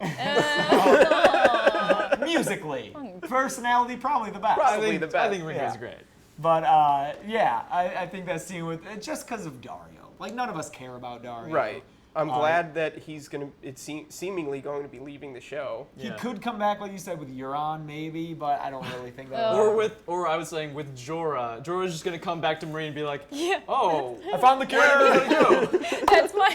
I just want that to be the last scene of the whole series. It's like, guys. And then Gendry rose up and was like, "Is this King's Landing?" Yeah. No. Jorah and Gendry And curb your enthusiasm. Also, Dario might be like, hey, so Danny wanted me to go over to Westeros. You can just like chill here, though. She wanted me to come over. Yeah. You know, we're gonna hook up again. Don't worry. Yeah. No one cares about Dario. Yes, Yeah, this is true. He doesn't care about Marine. He just wanted to go follow Danny. Get his dick wet. Yeah, really. I don't think he fully appreciates her the way I don't know Tyrion or Jorah does, and he was more just Oh like, no, Jorah's totally about yeah. lusting after her. I think Show Jorah is way more sympathetic. He is. He's so much less creepy than. But that's because of Ian Glenn. Because yeah, he's he the- was, Yeah, like, Ian really Glenn's an handsome. amazing actor, Yeah. and he's a good-looking guy. But I and think Yeah. still, if you really sit down and critically think about it, Jorah's like this a kinda- creepy Yeah. character. Yeah. Yeah, Yeah, he is. Yeah. Yeah. Do we have to talk about the Dario scene anymore? Can we just be? No. It was a I don't FWB give a fuck breakup. about Dario. Yeah. Yeah, an FWB. Yeah, breakup. great. Right. But then No it one leads cares. to Oh, her that scene great with her and Tyrion Tyrion. scene. Oh, Tyrion, so this is good. the scene that I teared up during. Yeah. Tear. Okay. I was. Joel. listening. Feel bad about I that. feel great. This is really emotionally impactful when Dany gives Tyrion the hand of the hand. queen. What is that? The pin. The pin, It's a yeah. pin, yeah. Because Badge. Tyrion was never officially Hand of the King. He was acting Hand of the King in Tywin's stead. And that was the job he really wanted. it was the job he wanted. It was the job that he excelled at. Yes. Yeah. That was Tyrion's peak until Yeah. this moment was season 2 when he was Hand of the King. From season 2, episode 1, when he walks into King's Landing and is like, Joffrey, what up? I'm Hand, to the season 2 finale when he's placed in a cell after Blackwater. That was Tyrion's like peak moment. And since then, it's just been him like clawing to try to get back. And now he is as Hand of the Queen. Yeah. And it's so nice to have someone just respect his views say, I don't need your sword, I don't want your sword, I want your counsel. That's his strength. He said it since And like appreciate him. Appreciate Yeah. what he did for the city. Since the King's Road, since a mind need books like a sword needs Yeah, a I was whetstone. so That's- gonna quote that. I'm sorry, That's Jessica. okay. I like that quote. Oh Yeah. man, Sam's mind is gonna get so sharp. oh god. But yeah, I that scene really got to me because that's just a validation of Tyrion for who Tyrion is. It's someone accepting Tyrion, which is something that's never happened.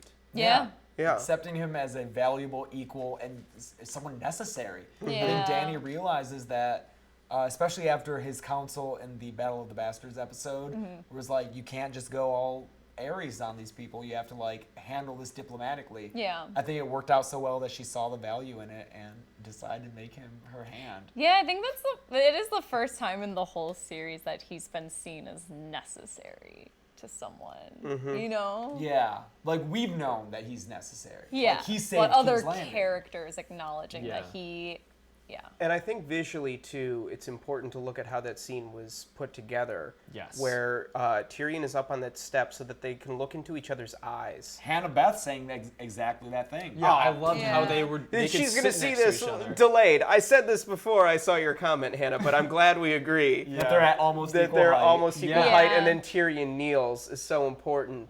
I mean, obviously, kneeling is something that we see a lot in this episode, in the King of the North scene and everything, but the fact that Tyrion is of a height, and they are equals in that moment, and then for Tyrion to subjugate himself that way to Yeah. Dany That's is beautiful. very, very important, and it acknowledges the role that he desires. He's not Littlefinger. He doesn't want to be king. He doesn't want to sit on the Iron Throne. He wants to rule for the betterment of the people. And I really think that you get the sense of that visually. Again, Miguel Sapochnik, the best. You know, it just we can't go back to King's Landing, but it just reminded me of those shots of the High Sparrow before the whole kerfuffle happens, if that's what we can call it. Sure. Are so low and powerful Yes. that I was thinking like, wow, this is the most powerful the High Sparrow's ever looked, and it was amazing that it was like set up that way just to be taken down. Well- and I think echoed in the shot of him incinerated. I think it also helped to show the size of the Sept of Baelor too. Like you Yes. see the statues that go up forever. You don't see the tops of their heads. You get the sense that these gods are these hugely powerful things, especially in the way that they pardon Loras. So yeah, I agree. Again, Miguel Sapochnik doing the best directing work probably in the entire run of the show. Yes. Yeah. Yeah. More in Marine, more with Dany. We're still talking. Do we have any there. more after the Tyrion scene before we get them on the boats? Before we get them on the boats? I don't think so. so. I don't think so. I think we just get that. Oh, Bay of Dragons is what she's Oh, called. yes, Dragons, Dragons, that's Dragons, right. the Bay of Dragons. Bay of I Dragons, love I that. like that. I That's love that great. Spreading the lot. legend. Yeah. Yeah, and Oh, on a kind of similar note, Winterfell in the opening has the direwolf. Has the direwolf on it, Our yep. first applause moment of the night Yep. watching the show. yeah. But yeah, so apparently when they're on they have their ships at the end. They've apparently already met up with Dorne. Yeah, There's some the Martell Sun ships. Spear in on some of those sails. And Yeah, I'm a little Varys confused is- as to the like logistics. where they're at. Are they Yeah. off of the shore of Dorne? Like, did they come to Yeah. Dorne and pick up Varys? Or did Varys and the Martell ships sail like, to meet? Marine? No, I think they Along the met up way. along the way. I- I yeah, think I- they're closer to Westeros than Which not. is crazy. Yeah. They're almost there. I really want the last shot to actually be them sailing up to what is clearly Westeros. Yeah, that Whether would it be was Dorne or King's Landing or Dragonstone. would be a fitting place for them to land. 'cause that's Yeah. where- Do we think they're gonna head to Dragonstone first? Where will they go? just as like a It's as like pretty a far home north. base. Yeah, it's pretty far north compared to King's Landing where they might want to go, but it might serve as a good base. Way to regroup. Yeah, they could land at Storm's End. You know, in theory, no one's there. Yeah, Yeah. but that's a pretty mighty castle. That's For anyone true. who might not know, Dragonstone is the traditional seat of House Targaryen because that's where Aegon the Conqueror landed and launched his conquering of Westeros from. So Well, that's where their castle was. That was that was the westernmost Valyrian outpost. yes, Yes. yeah, because the Targaryens come from Essos and the Valyrian Freehold. They did settle on Dragonstone in Westeros, and then once the Doom of Valyria happened, they spread out from Dragonstone and conquered Westeros. Yeah. That would be very cool if she went to Dragonstone first, just where her family, was for so long. It'd be nice to give her a. I mean, going back to kind of last week's episode, talking about how much I like the tactics scenes. It'd be nice to see Dany at the painted table. Yeah. That would be cool. That we saw in season 2 with Stannis, with a big map of Westeros. This was something that Aegon created. Right, It is it's a, not even made by Stannis. yeah, it's a Right. giant table in That's the a map shape of Westeros, and it's yeah. a map. Yeah, it's to strategize. So I'd I- love to see her at Her and ancestral table. Varys and Tyrion all plotting the takeover of Westeros would be something that would be really interesting, and it would also give a little bit more time for Cersei to fuck shit up. Like I feel like things need to get worse Yeah, she's before they gonna- get better. She's gonna fuck more shit up. Yeah. Who'd have thought that at the end of this season, the big three powers would be Jon and Sansa, sure, okay. Yeah. Dany and Tyrion, yeah. Okay. Yeah. And Cersei Lannister as Queen of Westeros. Yeah. Nope. The first of her name. First of her First of name. her Oh, name, that the was first Queen legitimate of Queen Westeros. of Westeros. The Yeah. closest it's come to this was the Dance of the Dragons. Yeah. When there was some descendancy and like legitimacy okay. issues. He legitimized his, or he Which He king was preferred it? his daughter. yeah, he wanted the throne to go to his It might daughter. have been Viserys the first. Anyway, Yeah. there was a Targaryen king that wanted the throne to go to his daughter, but this Targaryen king had a second wife who had a kid, and she was like, no, that should go to my son because, and then, yeah. Yeah, War. and the Queen Rhaenys, I think, was never officially declared queen. So She wasn't, in yeah. Westeros, there's never been been a queen. a official queen. Right. The Until king, now. Aegon II was the Yeah, one who won until out. now, apparently. Until now. The first of her name. Yay! Oh, someone asked in the live stream earlier, who do you think is Cersei's hand? Is it Qyburn? It is. He's Yeah. wearing the badge. Oh, Oh, it is? it was? Yeah. Oh, Pycelle would be so It's pissed. He's the only friend He's she the only friend she has. has. She's not gonna. It's not gonna be the mountain. He's not gonna be undead. Kevin's dead. Like yeah. Yeah. So yeah, Qyburn's hand of the queen. Qyburn and Tyrion. Tyrion. Yeah. Yeah. Now, I understand why she would be queen because she just took power in a huge way. Yeah. But how is she actually legitimized? If Tommen dies, does it go to her? Who would it actually go to? That's been a question all this season. A bunch of people have asked me, and I think you guys also personally. Yeah. What happens if Tommen dies? Who inherits Well, it? Is it Marjorie? Maybe. Well, but it it doesn't would have matter been. now. It would have been, but I think when you're in a situation like this, you have a grand council to decide that, and there's no one to have a grand council, so Cersei's the grand council, so she's the queen. Yeah. It's You like know? her and Qyburn, because he's Yeah. still small council, maybe. He's still Yes. small councils, and all the heads of major houses are dead. yeah. Yeah. There's Is no he one to still have Grand him. Maester? Who, Qyburn? Yeah. 'Cause No. She named him Grand Maester. No, she named him. Oh, I'm sorry. Master Master of Whispers. Whispers. Yes. Yeah. And I'm offering more what batteries, else I'll is be her right power back. base? I mean, the threat of being able to do something crazy like that. Yeah, I Lannister think- soldiers, and then are the Gold Cloaks supporting her, we assume? Yeah, I think that her power comes from the Lannister image and the fact that she just did that. Like it's nobody wants to be the next Sept of Baelor, you know. Yeah. So I think that's kind of where her power comes from. Plus, there's no one else to challenge her. Like every major house is dead. Aaron is dead. Martell is dead. Tyrell is dead. Lannister is Cersei. Stark has got their own shit to worry about. Boltons are gone. Right, like so all the major houses are toast, you know, until the Vale, the Riverlands, and the North can rally, but they have bigger problems. Yeah, I feel like So- they don't need to rally. Like, they can just sit up there. You know, From their perspective. Cersei's gonna be queen of nothing. I did. I liked as a piece of language. It was small, but it meant something to me when she was talking about where to put Tommen's ashes. She didn't say where the Sept stood. She said where the Sept once stood. And to me, it just felt like it was so far in her rearview mirror. It was already in the past. Like it was already so final that she could say Yeah. it that way. Yeah. Yeah, for sure. Oh, I had another thought about like the alliance that Dany has cobbled together. I'll be curious if the Martells. I mean, not that they could have much say, but how it's going to go when the Dothraki are who they are and are conquering, and you have the rest of the alliance being very pro-women, with powerful women in the alliance, and then the Dothraki being who they are. I hope the show deals with that and how they pillage, how they rape. Yeah, they're pillaging I- and raping.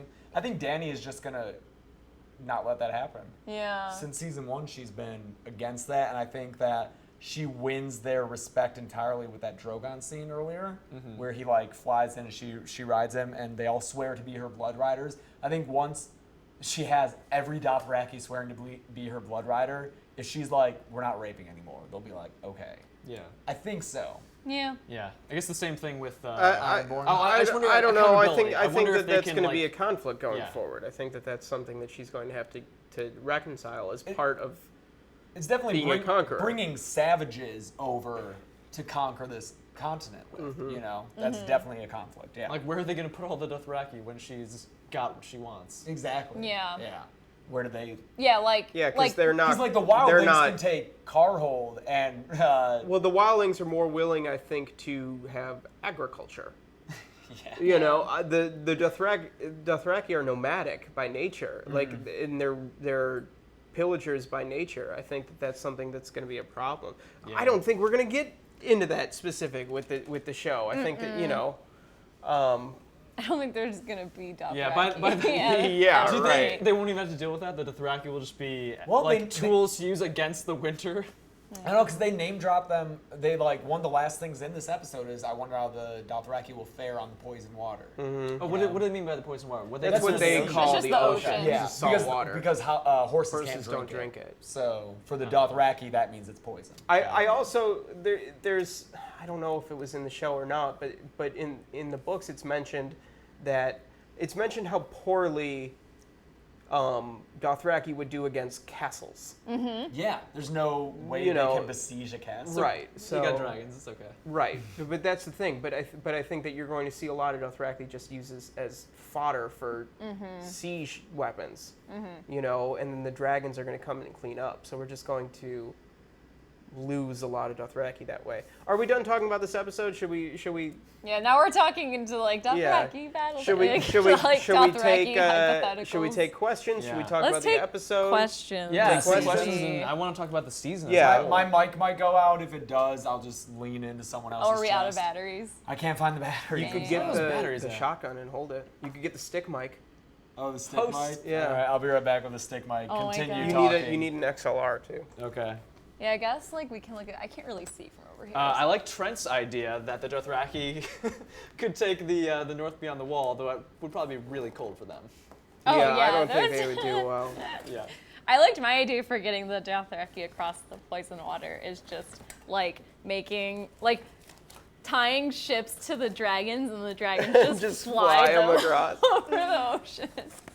Jonathan Broadbent is asking, how will Jon find out that he is Lyanna's son? That's a Must good come question. from Bran, but Bran would need to get back. They haven't established anyone else as knowing besides Howland Reed. And now Bran. I wonder if Jon will put some pieces together in the crypts too.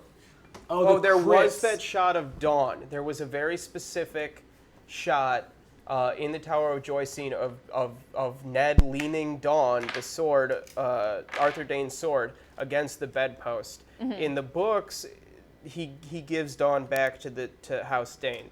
But I think in the show, it's possible that we could find Dawn in the crypts, and that could be further kind of support of R+L=J. I don't know, maybe not, but it seemed pretty specific that they would come back to a sword that they mentioned, that the director of that episode mentioned as not being as important as it is in the books. So it's curious to me that they made such a point of showing it. Yeah. Yeah, it was a very specific shot. Yeah. Yeah. Well, Also, it reminds me of something I don't think we ever talked about in any of our live streams or our What's on the Boxes, that Mira's carrying around a sword that's probably Valyrian steel, and they had some shots of it specifically when they were camping out with Benjen. Oh. So the sword she's carrying around could be maybe- Dark Sister. or Dawn. I don't know. Yeah, it could be an important sword. Okay, Yeah. that's interesting. So yeah, questions. Anyone? Would Dany marry Jon? Let's start there. I don't think Jon would marry Dany.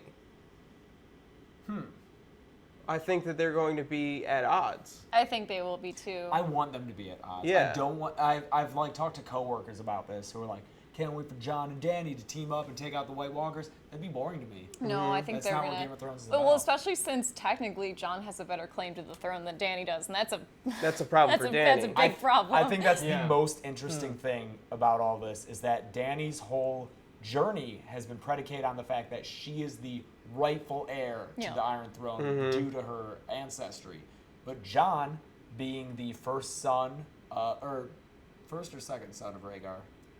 First son, second son. Second, but being the son of The Rhaegar, remaining. the Yeah. prince, like the heir, prince heir, Yeah. he has a better claim. Yeah. Even though she's his aunt. Yeah. Yeah. That's how And inheritance even though works. Dan's obviously open to marrying for alliances, marrying for power, I think in this case she would not want to marry Jon because then Jon does have the upper hand. I think she figures in any other marriage she would have the upper hand just because she's going to outrank anyone that she marries, you know? Right. Yeah. But in this case she absolutely wouldn't. Who else would be left? The chat's kind of wondering that. Like, who Right, else? who Who could else she would she possibly marry? marry? Yeah. She's already made an alliance with the Ironborn, so that wouldn't fly. Yeah, not I guess Euron. Jon's like the most likely, Yeah. but I don't want it. Well, she is open. I don't know to maybe. I don't know. ladies. I think that she also said, when Dario says who would you marry, she says maybe nobody. She does, Yeah. she So- does lay that as an option. I don't think she has to be married off. This isn't Sex and the Could City. she be like a Queen Elizabeth type where she realizes she's more powerful Well, that's single? Cersei for sure. Well, yeah, Yeah. that's true. They don't Who is have it to get in- married on Sex and the City, Graessle. No, doesn't what's her face get married? Well, everyone gets married at different points. But Yeah, so that's Slightly why- more on topic. The cat's name is Lucy. Yeah. Also, Oh, it's yes, Lucy. as Katie Mendy, a good fan, Katie Mendy. Oh, hi, Katie. She was just like, Dany is Jon's aunt. Yes. Yes. That's how it is. Yeah. Because Dany's brother Rhaegar is Jon's father, obviously much older brother. much older. Yeah. Because they're like the same. They're age. about the same age. Yeah. Dany was born much after, like when Rhaegar was full grown. I wonder how much Jon is going to care, though. Like, he'll care about his own ancestry, but he'll not care about. John's King's not gonna Landing. give a shit. Yeah, he's got the North to deal with. He's got the White No, Walkers to he's deal got he's got bigger problems. with. So I wonder how that will play out with Dany and Yeah. how she will regard the threat, how she will take him. Yeah. Yeah. So let's see. What else you got, chat? Jamie Lannister is single. That's right, ladies. Yeah. Line up. Oh yeah. He's finally. Danny can marry Robin Aaron. Sure. Oh God, Why not? That's a ship I never want to see. Ugh. Yeah, I'm sure he's super attractive to Dany. This is the unburnt Daenerys Stormborn. He can make her And, fly, and she would come back. Tyrion needs to ride a dragon. Yeah, Yeah. he does. It's looking good. I think it'll happen. The other two dragons need dragon riders, and Tyrion designed that thing for Bran to Yeah. ride a horse, and he's just, I don't know he who loves the dragons. third dragon rider would be. I mean, Obviously the easiest prediction is Jon. yeah. So yeah, Jon, Dany, and Tyrion. After 5 seasons of characters rising and falling, it's very safe to say that they're the 3 main characters of this story. And there's the dragon has 3 heads.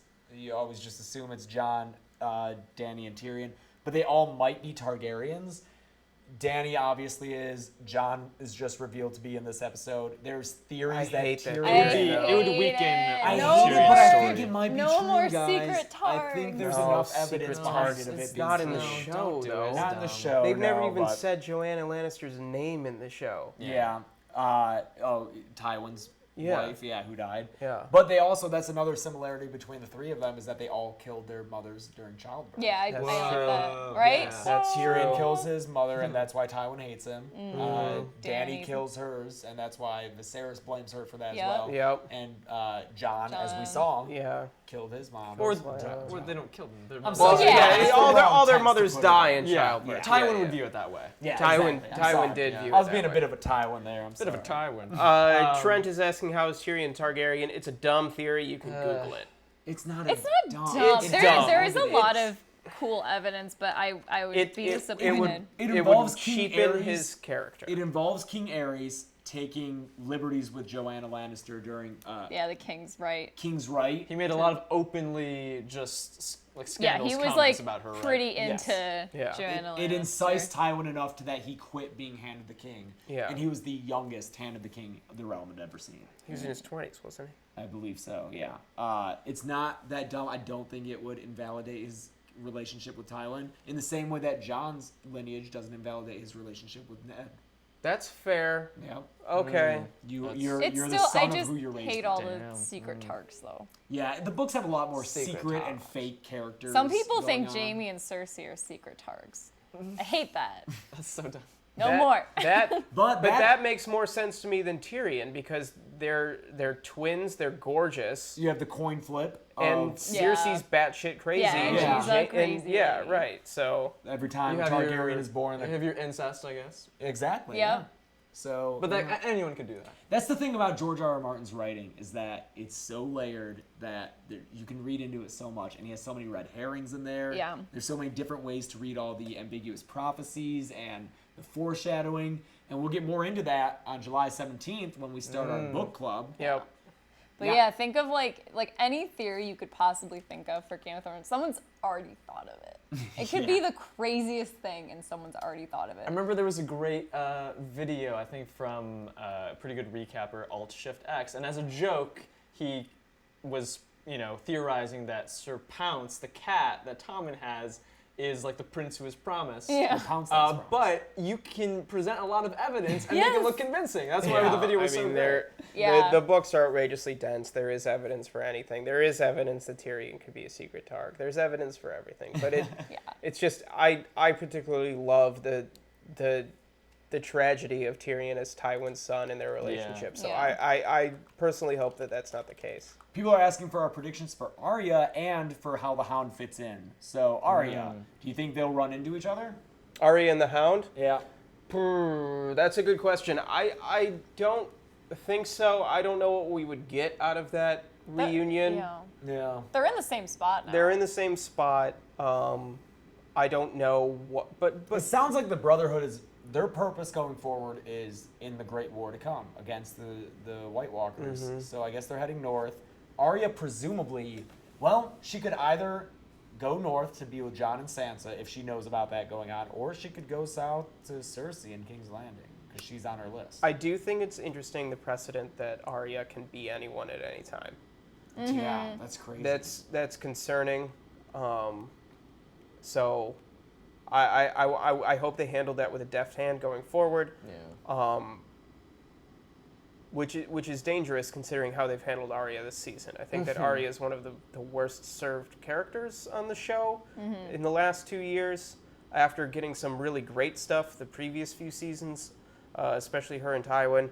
So I'm cautiously optimistic about what Arya is going to do going forward. I hope she heads north. I want to see her head north. But who's next on her list? Gregor, probably. Yeah. I want to see her reckon with maybe the list not being as important as supporting her family in a different way. She did say she was going home. Yeah. The twins could have just been a stop on the way. Yeah. I mean, I don't think the show really gets into the logistics of travel. So I don't know if she would have landed at White Yeah. Harbor. I don't know. But I could see her meeting up with the Brotherhood Yeah. because she's already done that once. Yeah, it would make sense, I Yeah. guess, for her to meet up with all of those characters Like again. getting It's back it's hard to together. separate like what's going to happen naturally because of good storytelling and what would feel like fan service. Arya meeting up with the Hound again would be Yeah. like, yay, this is what everyone wants. Is it too much of what everyone wants, or But- does it make sense See, story-wise? as far as meetups for the Hound goes, though, I would rather see the Hound meet up with Sansa than Yeah. Arya. I think that would be more emotionally resonant for the Hound Yeah. and for Sansa.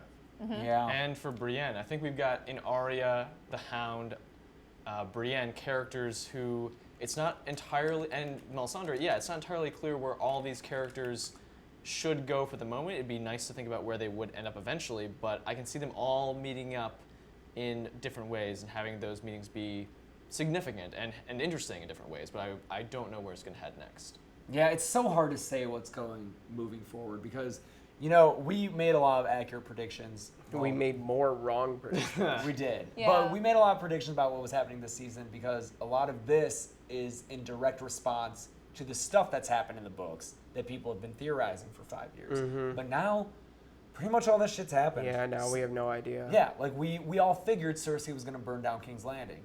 It happened. Now what? Now she's queen. We didn't fully connect with like that being the result of that. No, I thought she'd go down with the ship. Exactly. Yeah, for sure. Oh But- God, I loved it. Like the week leading up to this episode, these three were like, "We're really sorry. Like we know Sunday is gonna be really hard for you because Cersei's definitely gonna die." And then it was the exact opposite.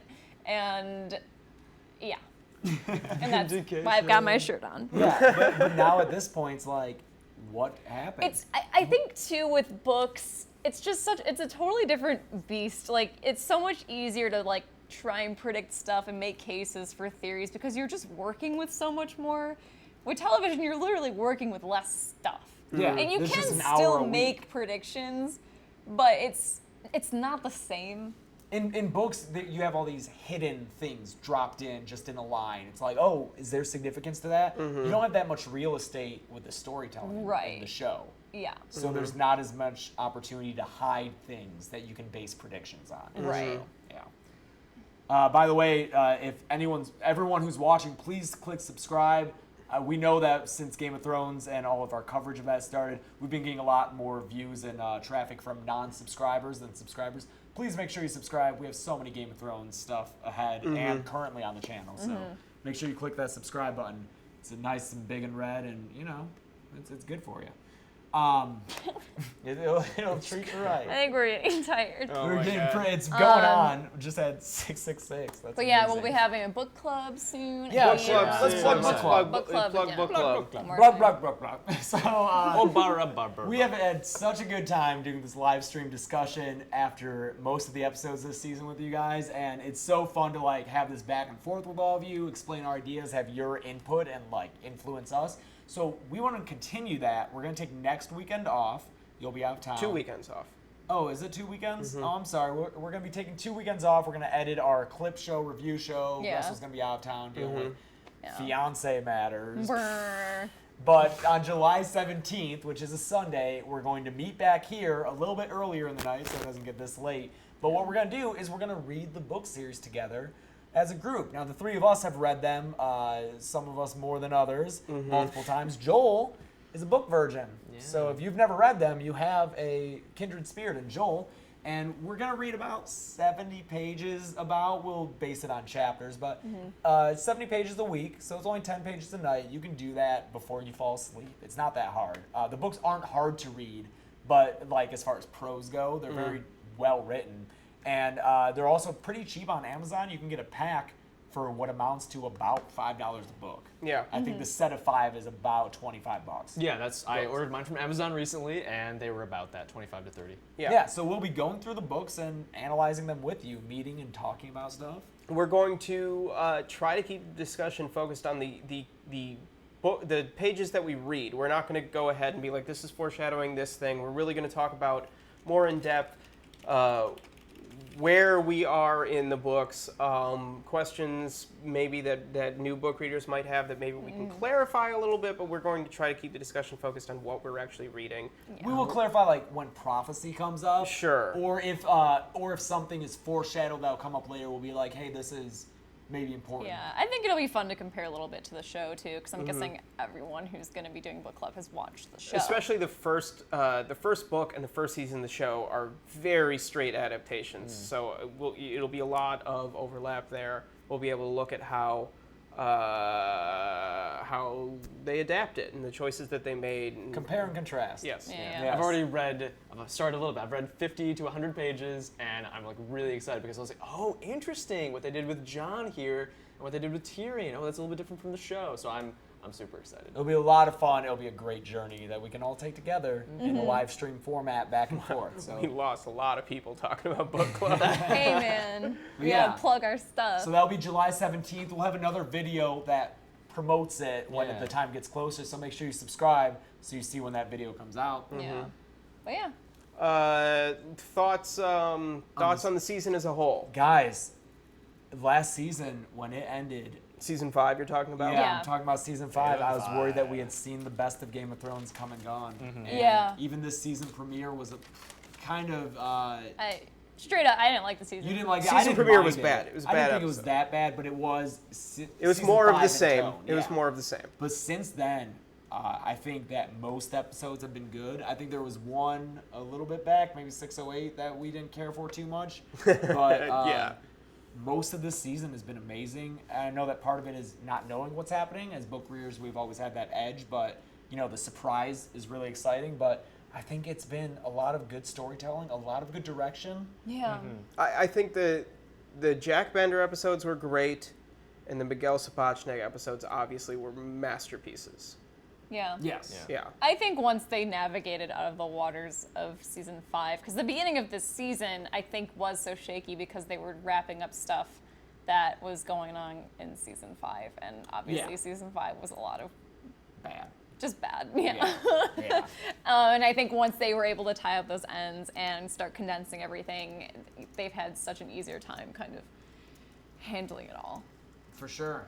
And I think that for half of the time, I do want to appreciate the Arya storyline. I think the 2 Mark Mylod directed episodes had some writing problems, some direction problems, execution, and Mostly direction yeah, problems. the execution was difficult.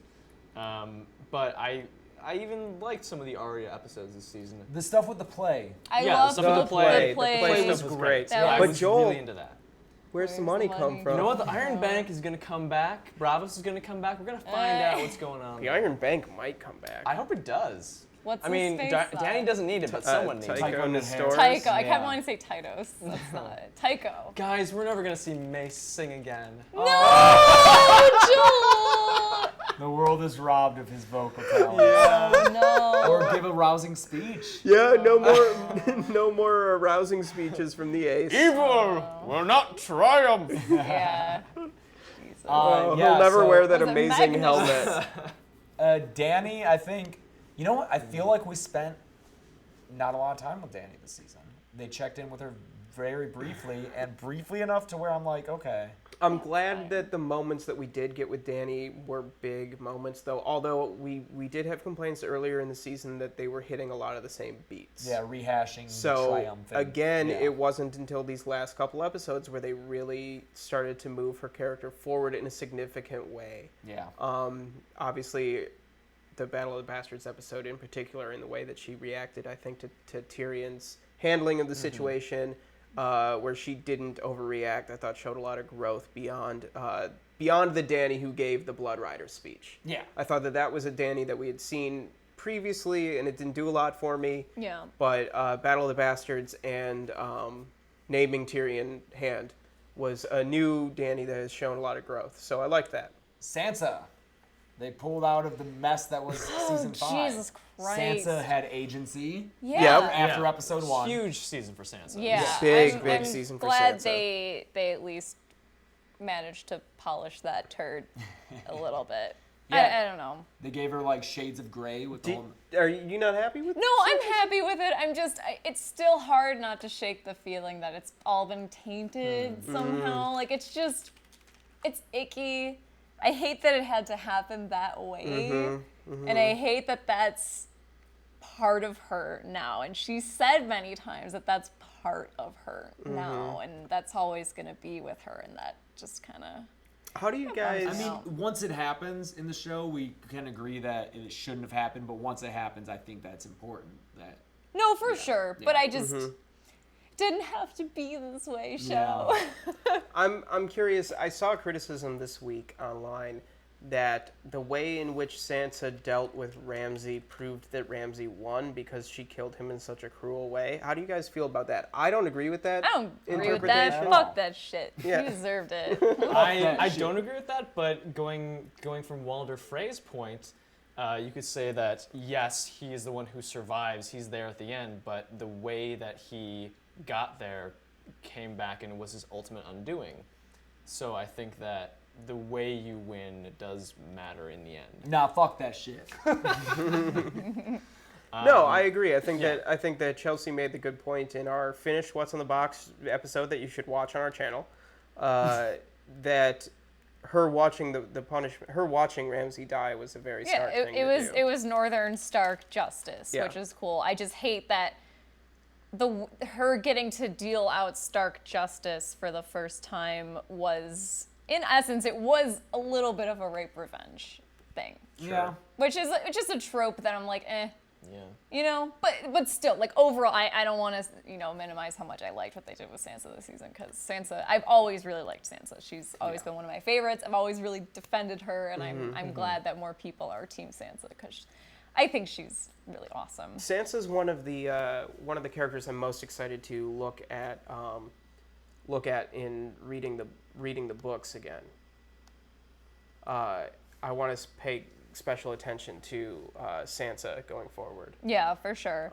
Well, she's someone, and I maybe read or heard this somewhere. I don't know even know if this is an original thought, but she, like, when we read these stories, when we watch this show, we all think like, oh, I would be Jon, or I would be, you know, but really, I think a lot of us would be Sansa. Yeah. You know? Just caught up in it. Yeah, just like caught up in the Raised middle to of believe it. certain things, and then they're not She, true. yeah, and Caught up she, in the you know, crossfire. like like none of us are gonna be in the world of Westeros as like a knight, or like I don't Yeah. know. She feels like a very modern character. Yeah. Sure. Like, as much as I would love to be a Rob, I'd be a Littlefinger. Yeah.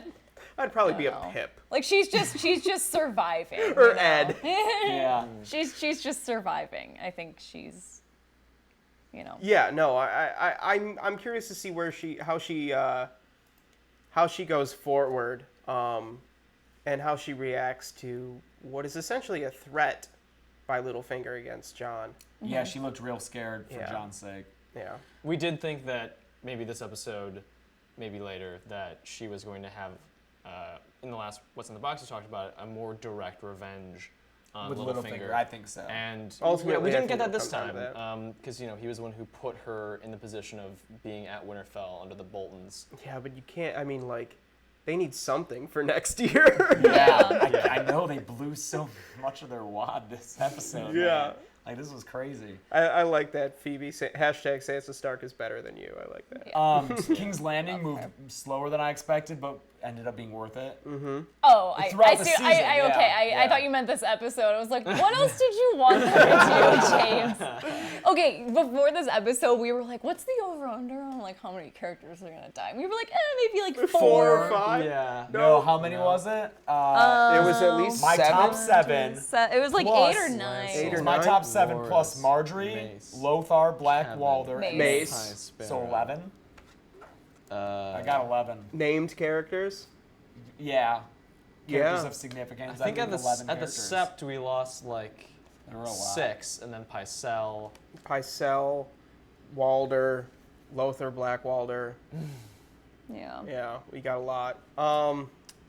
I liked that there were a couple significant twists in King's Landing this season, with Marjorie playing the Faith, Yes. Tom and declaring for the Faith that way, and then the cancellation of Trials by Combat after we kept getting the Trial by Combat hype. Yeah. It just So like- Lots of twists and turns. lots of twists and turns, which I thought was really Like, we still wound up at her burning down King's Yeah. Landing like we Yeah. expected. Every- but the road yeah, was... which was great. I think that's again with predictability. It was good storytelling. I liked it. everything in King's Landing this whole season felt like a bunch of people playing a game. It was playing a board game, and then Cersei comes in and just flips the board over. That's what that was. Especially in retrospect, the scene with Loras getting like like none of it mattered. None of it mattered. Yeah. Yeah, None she of just it had a mattered at all. flamethrower and set the board on fire. Yeah. I know that early on in the season we were predicting the wall would come down. As the season continued, I started to be like, I don't think it's gonna happen. So no, it still stands for now. I kind of half expected a a scene like at the end of season 2 where it just comes back to the wall real quick at the end for like a big moment at the end of the season, but we didn't get that. We didn't need it. No, so. we didn't need. Yeah, please. I didn't. It's not like no now. more, please. Let me breathe. At the end, I started to feel like that kid from Matilda. Do you know what Where he like the eats cake? the cake. It was like so good, but Brucey. so much. It was like, make it stop. It's too good. So it was too much chocolate cake. It was just a lot. Yeah, they didn't need any more going on in that episode. Yeah. How have we? So to my memory, we've ended a lot of seasons with Danny. We ended the second season, I think. First season with Danny. Yeah, first season with Danny. Second season was White with the Walkers. Wall. White Walkers. What Third was season third? was Misa. Yeah. Okay, what was fourth? Wait, are we talking season finale? Fourth, Yeah. fourth Last shot. was Arya sailing out of Bravo. Westeros. Yeah, okay. for Bravos. That was Yeah. Fifth really? was Yep. Very last shot of the season. Yep. And I don't remember the fifth. Oh, Danny? Fifth was Danny doing what? No, fifth was for the watch, wasn't it? Yeah. Oh, Yeah. of course. So yeah, Danny has Yes, had Danny's been a 1, lot. 3, and now 6. Yeah. It So makes every sense. 3 So many seasons. people have been like following her story and really been waiting for this moment for her to sail to Westeros. I think like next that. season, yeah, we'll see what happens. But I think next season we'll get some major wall stuff going on. Yeah. That bitch is coming. I think it'll be, season finale of next season? The wall What, the coming wall down. comes down? Yeah. Yeah, because I think once enough it to comes do before down, that. Once it comes out, Especially- and then like last especially- season is just like It'll focus fights. all on Yeah, that. especially if we have shortened seasons, I think that next season is going to be the fallout of this season with their kind of reestablishing of kingdoms and ruling houses. Who's in charge of shit? And then wall come down and shit's gonna go down in season 8. yeah, next season will reportedly be only 7 episodes instead of 10, and then the last season, season 6. 8, might only be 6 Ah. episodes. Oh. Stop it. But apparently, those so 13 weird. episodes will have the budget of 20. So Oh, well, okay. that could be cool. That's all right. Imagine a full season of Battle of the Bastards. Like, that'd be great. As long as it's directed by Miguel Sapochnik. Yeah, Yeah, Miguel, please, please. Miguel. Yeah, Miguel. and as long as it contains less, I think some of the season was a slow burn that ended with the climactic scenes of King's Landing this week. Other times, I did feel like we were dragging a little bit on story, Arya especially. So Arya, yeah. I hope Arya's that story, We they, had yeah. some great times with Arya. But Yeah. I think that we are a little there's a little recency bias in these last couple episodes, but I think that 4 and 5 and 6 to an extent were pretty decent episodes. 7 and 8 were the bummers, yeah. and one especially. Oh yeah. But I think this early parts of seasons tend to have that table setting and building. I feel like we know what the players are. We don't need to do a lot of table setting next season. I just want them to get into it and not really have any filler. They brought back the Ironborn after a few seasons off. King's Moot sucked. King's Moot Oh wasn't no. great. King's Moot was a letdown, but I King's Moot think was so underwhelming. I think besides that it was pretty cool. I It was a love great introduction from Euron, and I Euron hope on he the comes bridge was Euron on the amazing. bridge was next great. season Yeah. in a And certain way. a lot of people are assuming that the Euron we see at the King's Moot is just the facade he's putting on for the Ironborn. I hope that's true. That he's more of like the Euron on the bridge, and that he's just trumping it Brother? up, Just insane. brother. Brother, I would am really the like to storm. see more insane Euron. I want to Was see that Euron Bane? developed. was that Bane? I don't know who. You just like Bane. I was Morgan. Like what? We're obviously losing it. Oh, I'm losing it. But yeah, Iron Island's Theon and Yara together is good stuff. Yeah. Now where's my niece and nephew? I Now want to I'm kill going them. to murder them. Let's talk about the music real quick. And the music, so the good. music this episode was wonderful. We did talk about it that earlier, score. how the piano felt kind of anachronistic and weird and creepy. It was great. Great job on the music. Oh hey, Roy Martinez wants us to look at the camera more. Hey, Roy. What up, Roy? All right. All right, Cool. Anything else this season? Like big don't- storylines? big Um, story. I keep thinking back to how John being brought back feels so long ago. Yeah. It and feels forever ago. I like two things about his storyline. I like how it was somewhat muted when he finally meets up with Sansa, that she takes a more active role, even though he's he's the dude. He's the one who people look to as like a military leader.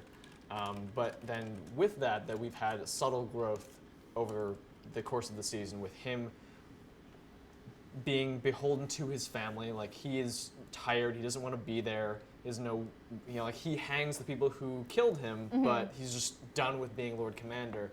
And I love that in following his duty to his family, that gets him all the way, just doggedly through the Battle of the Bastards, and then him being reborn there, especially in that shot of him just like climbing through the bodies. Yeah, coming out of the bodies. Yeah, I think like we see a different John than the one who woke up and was just like not happy to be back. Yeah, it's been interesting for John. I know people wanted more from him, I guess, after coming back, but I think it's been. I like his just like quiet, conflicted view. Yeah. It seems like he's doing what he thinks he has to, just because he thinks he has to. He doesn't seem to have a passion. Yeah. You know. I think it's now in retrospect, it's so funny to look back on predictions of what John was going to be like after he came back. And I feel like there were a significant number of people that thought he was just, because he had been dead for a while and he was going to be like a changed, creepy, like maybe kind of White Walker-ish, like scary. Like evil but John, he's yeah. just John, like, he's just John. He's back. Oh yeah, I got brought back to life. Pretty sullen, but Like it was considering just everything. a thing that happened. Somebody says it It at was some Brienne. point, like a bit broody. Yeah. Brienne, Oh, yeah, Brienne. But there were fan mock-ups of John like all icy with like Yeah. and like he's just John. Or that, you know, this was going to be like not John, someone's wearing John's skin. Yeah. Yeah. 6'2" Remote complicated. agent. John. I think the show has shown, I think especially with the Arya stuff, that's just like the simplest answer is usually the one. There's not a lot of like fake outs. Yeah, Syrio. we Syrio slipped. coming back. We s- Syrio's back. You and I slipped on Occam's razor a few times this season. Yeah. What if Sirio's Bran? Yep. For sure, Charles. I think that's- I don't think I've seen that theory before. Maybe I'll make it. and go, Confirm. There's Confirm. probably a reason. That'll be my Reddit post. Yeah. I feel like that's as stupid as the Ironborn selling. It's really stupid. But you know, he's like, oh, I need to make sure Arya gets to Bravos and is Yeah, her Arya needs to learn sword fighting, so. because Bran knows how to swim. Okay, I think that's probably I our think cue that's that the we end should of wrap this up. stream. Oh, should one more thing I probably- liked. Yeah. I don't care so much about Theon being redeemed, but I like his journey through the season. Yeah, I like it too. With what? I'm sorry? Theon. Theon finding his way back home and I- supporting his sister. I like more that it was supporting Yara's story. Yeah. Yeah. Yeah, it would have been nice last season instead of him stealing Sansa's story. Stealing Sansa's Yes. story, and also we got Dorne instead of the Ironborn, so. Yeah. Yeah. All right. I This think is we've 2.5 worn out hours. this. Holy shit! Is it? Wow. We have been streaming for more than twice as long as usual. Yeah, this is but an but epic you podcast. guys have been amazing. Yeah, thank Yeah, you. thank Thank So you. fun. Thank you to everybody who's been watching all season long. Yeah, we only started these live streams I think with episode 3 or 4. 3?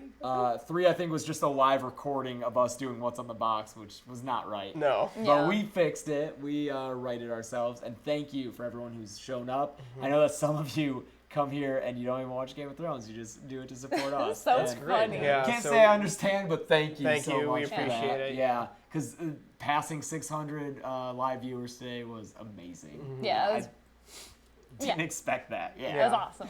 So thank you so much. Make sure you check out our edited recap reviews. It has so many clips from previous episodes, really ties a lot together like a good rug. So just watch those. The one for this episode will probably come out Saturday. Maybe. We'll Sometime see. later in the week. but Later we in have the them- week. Take your yeah, time. we have edited recaps of the previous 9 episodes. Battle of the Bastards just came out today, so if you missed it, make sure you check that out. We also have way more Game of Thrones content, including Jock and Agar, a Oh, song yeah. parody of a Kimmy Schmidt song, Pinot Noir. 30 Casterly Rock, a parody of the 30 Rock intro with the Lannisters. Power Hour. Power Hour. Hour. That is a public access show hosted by Cersei and Littlefinger. Littlefinger. And Huffington Post just posted it. We're going to have more episodes of it coming soon. Yeah. So, with more characters, too. So, Also, I'm totally gonna make Cersei's new dress. yeah. I'm so So- excited to see those episodes. So please make sure that you click the little thumbs up button on this video. 72 of you already have, and that's amazing. guys. Thank you. Also, just as importantly, if not more so, click subscribe.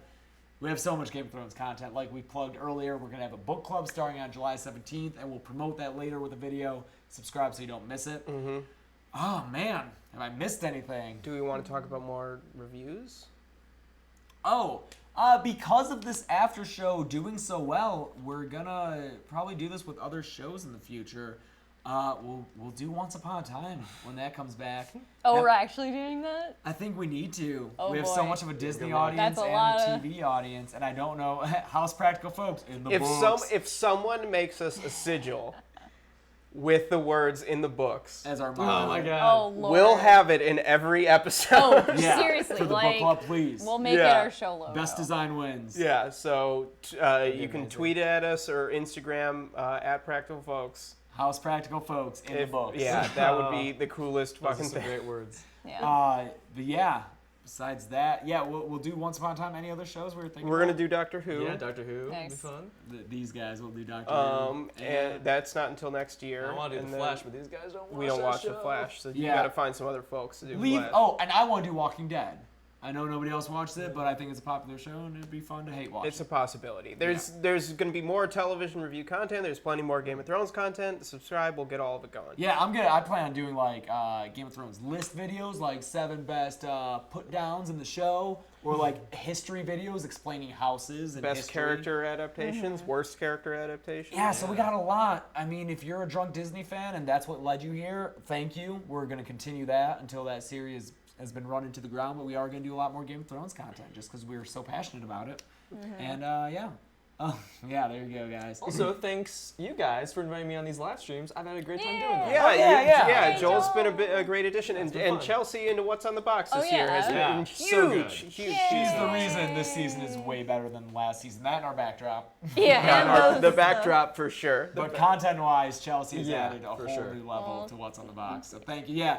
Man, can you believe last year it was just me and you sitting in those With the big chairs? stupid white chairs. Yeah, Remember doing Mad Men? Yeah, wearing ill-fitting suits and trying to talk about our favorite shows. Right. I'm so glad that we've With our expanded it shirts like out. up like this. Yeah. Yeah. So thank you, Joel and Chelsea. And Yeah. thank you all you guys. Yeah. I don't know if there's anything else to say. Is that it? I'm going to switch over to the other screen so we can end the stream. We're at... This doesn't seem right. No, No. it does. It does. Oh, it that. does, yeah. It always Okay. looks shorter than it is. Yeah. So thank you Everybody- guys. Make sure to subscribe and share this channel with your friends. We just want to keep growing. I have one last question. Yes. I want to rank the seasons. Oh, that's no, so that's hard. hard. Season 5's the worst. Yeah. Yeah. Yeah. Season 3's good. Season 3 and 2 are great. All right, so I'll start with mine and you guys can work from there. Yeah. Okay. 3, 2, 4, 6, 5, 1. Or no, 1, 5. I agree with 5 and 1 being on the bottom. 5 and 1. 3, 2, I hate season 1. 4, I don't hate season 6. 1, but I think it's the worst out of 1, the 5. non-season 5s. Yeah. I would put. But 5 is so much lower. yeah, 5's on a different level. I don't know. I'd have to. I can't answer this question. I would- Okay, all right. I would do like 3, 6, 4, 1, 5. Okay. I love 6. Did Okay. you say 2? 3, 2, 6, 4, 1, 5. I might go 2, 3, 6, 4, 1, 5. Okay. I don't know. Yeah. All right, guys. All right, we're gonna. This is gonna be Thank it. you. We love you so much. Thank you for Thank spending you this so with Thank you, us. everybody, It for was so watching. fun. Yeah. And now our watch has ended. Oh. The read begins.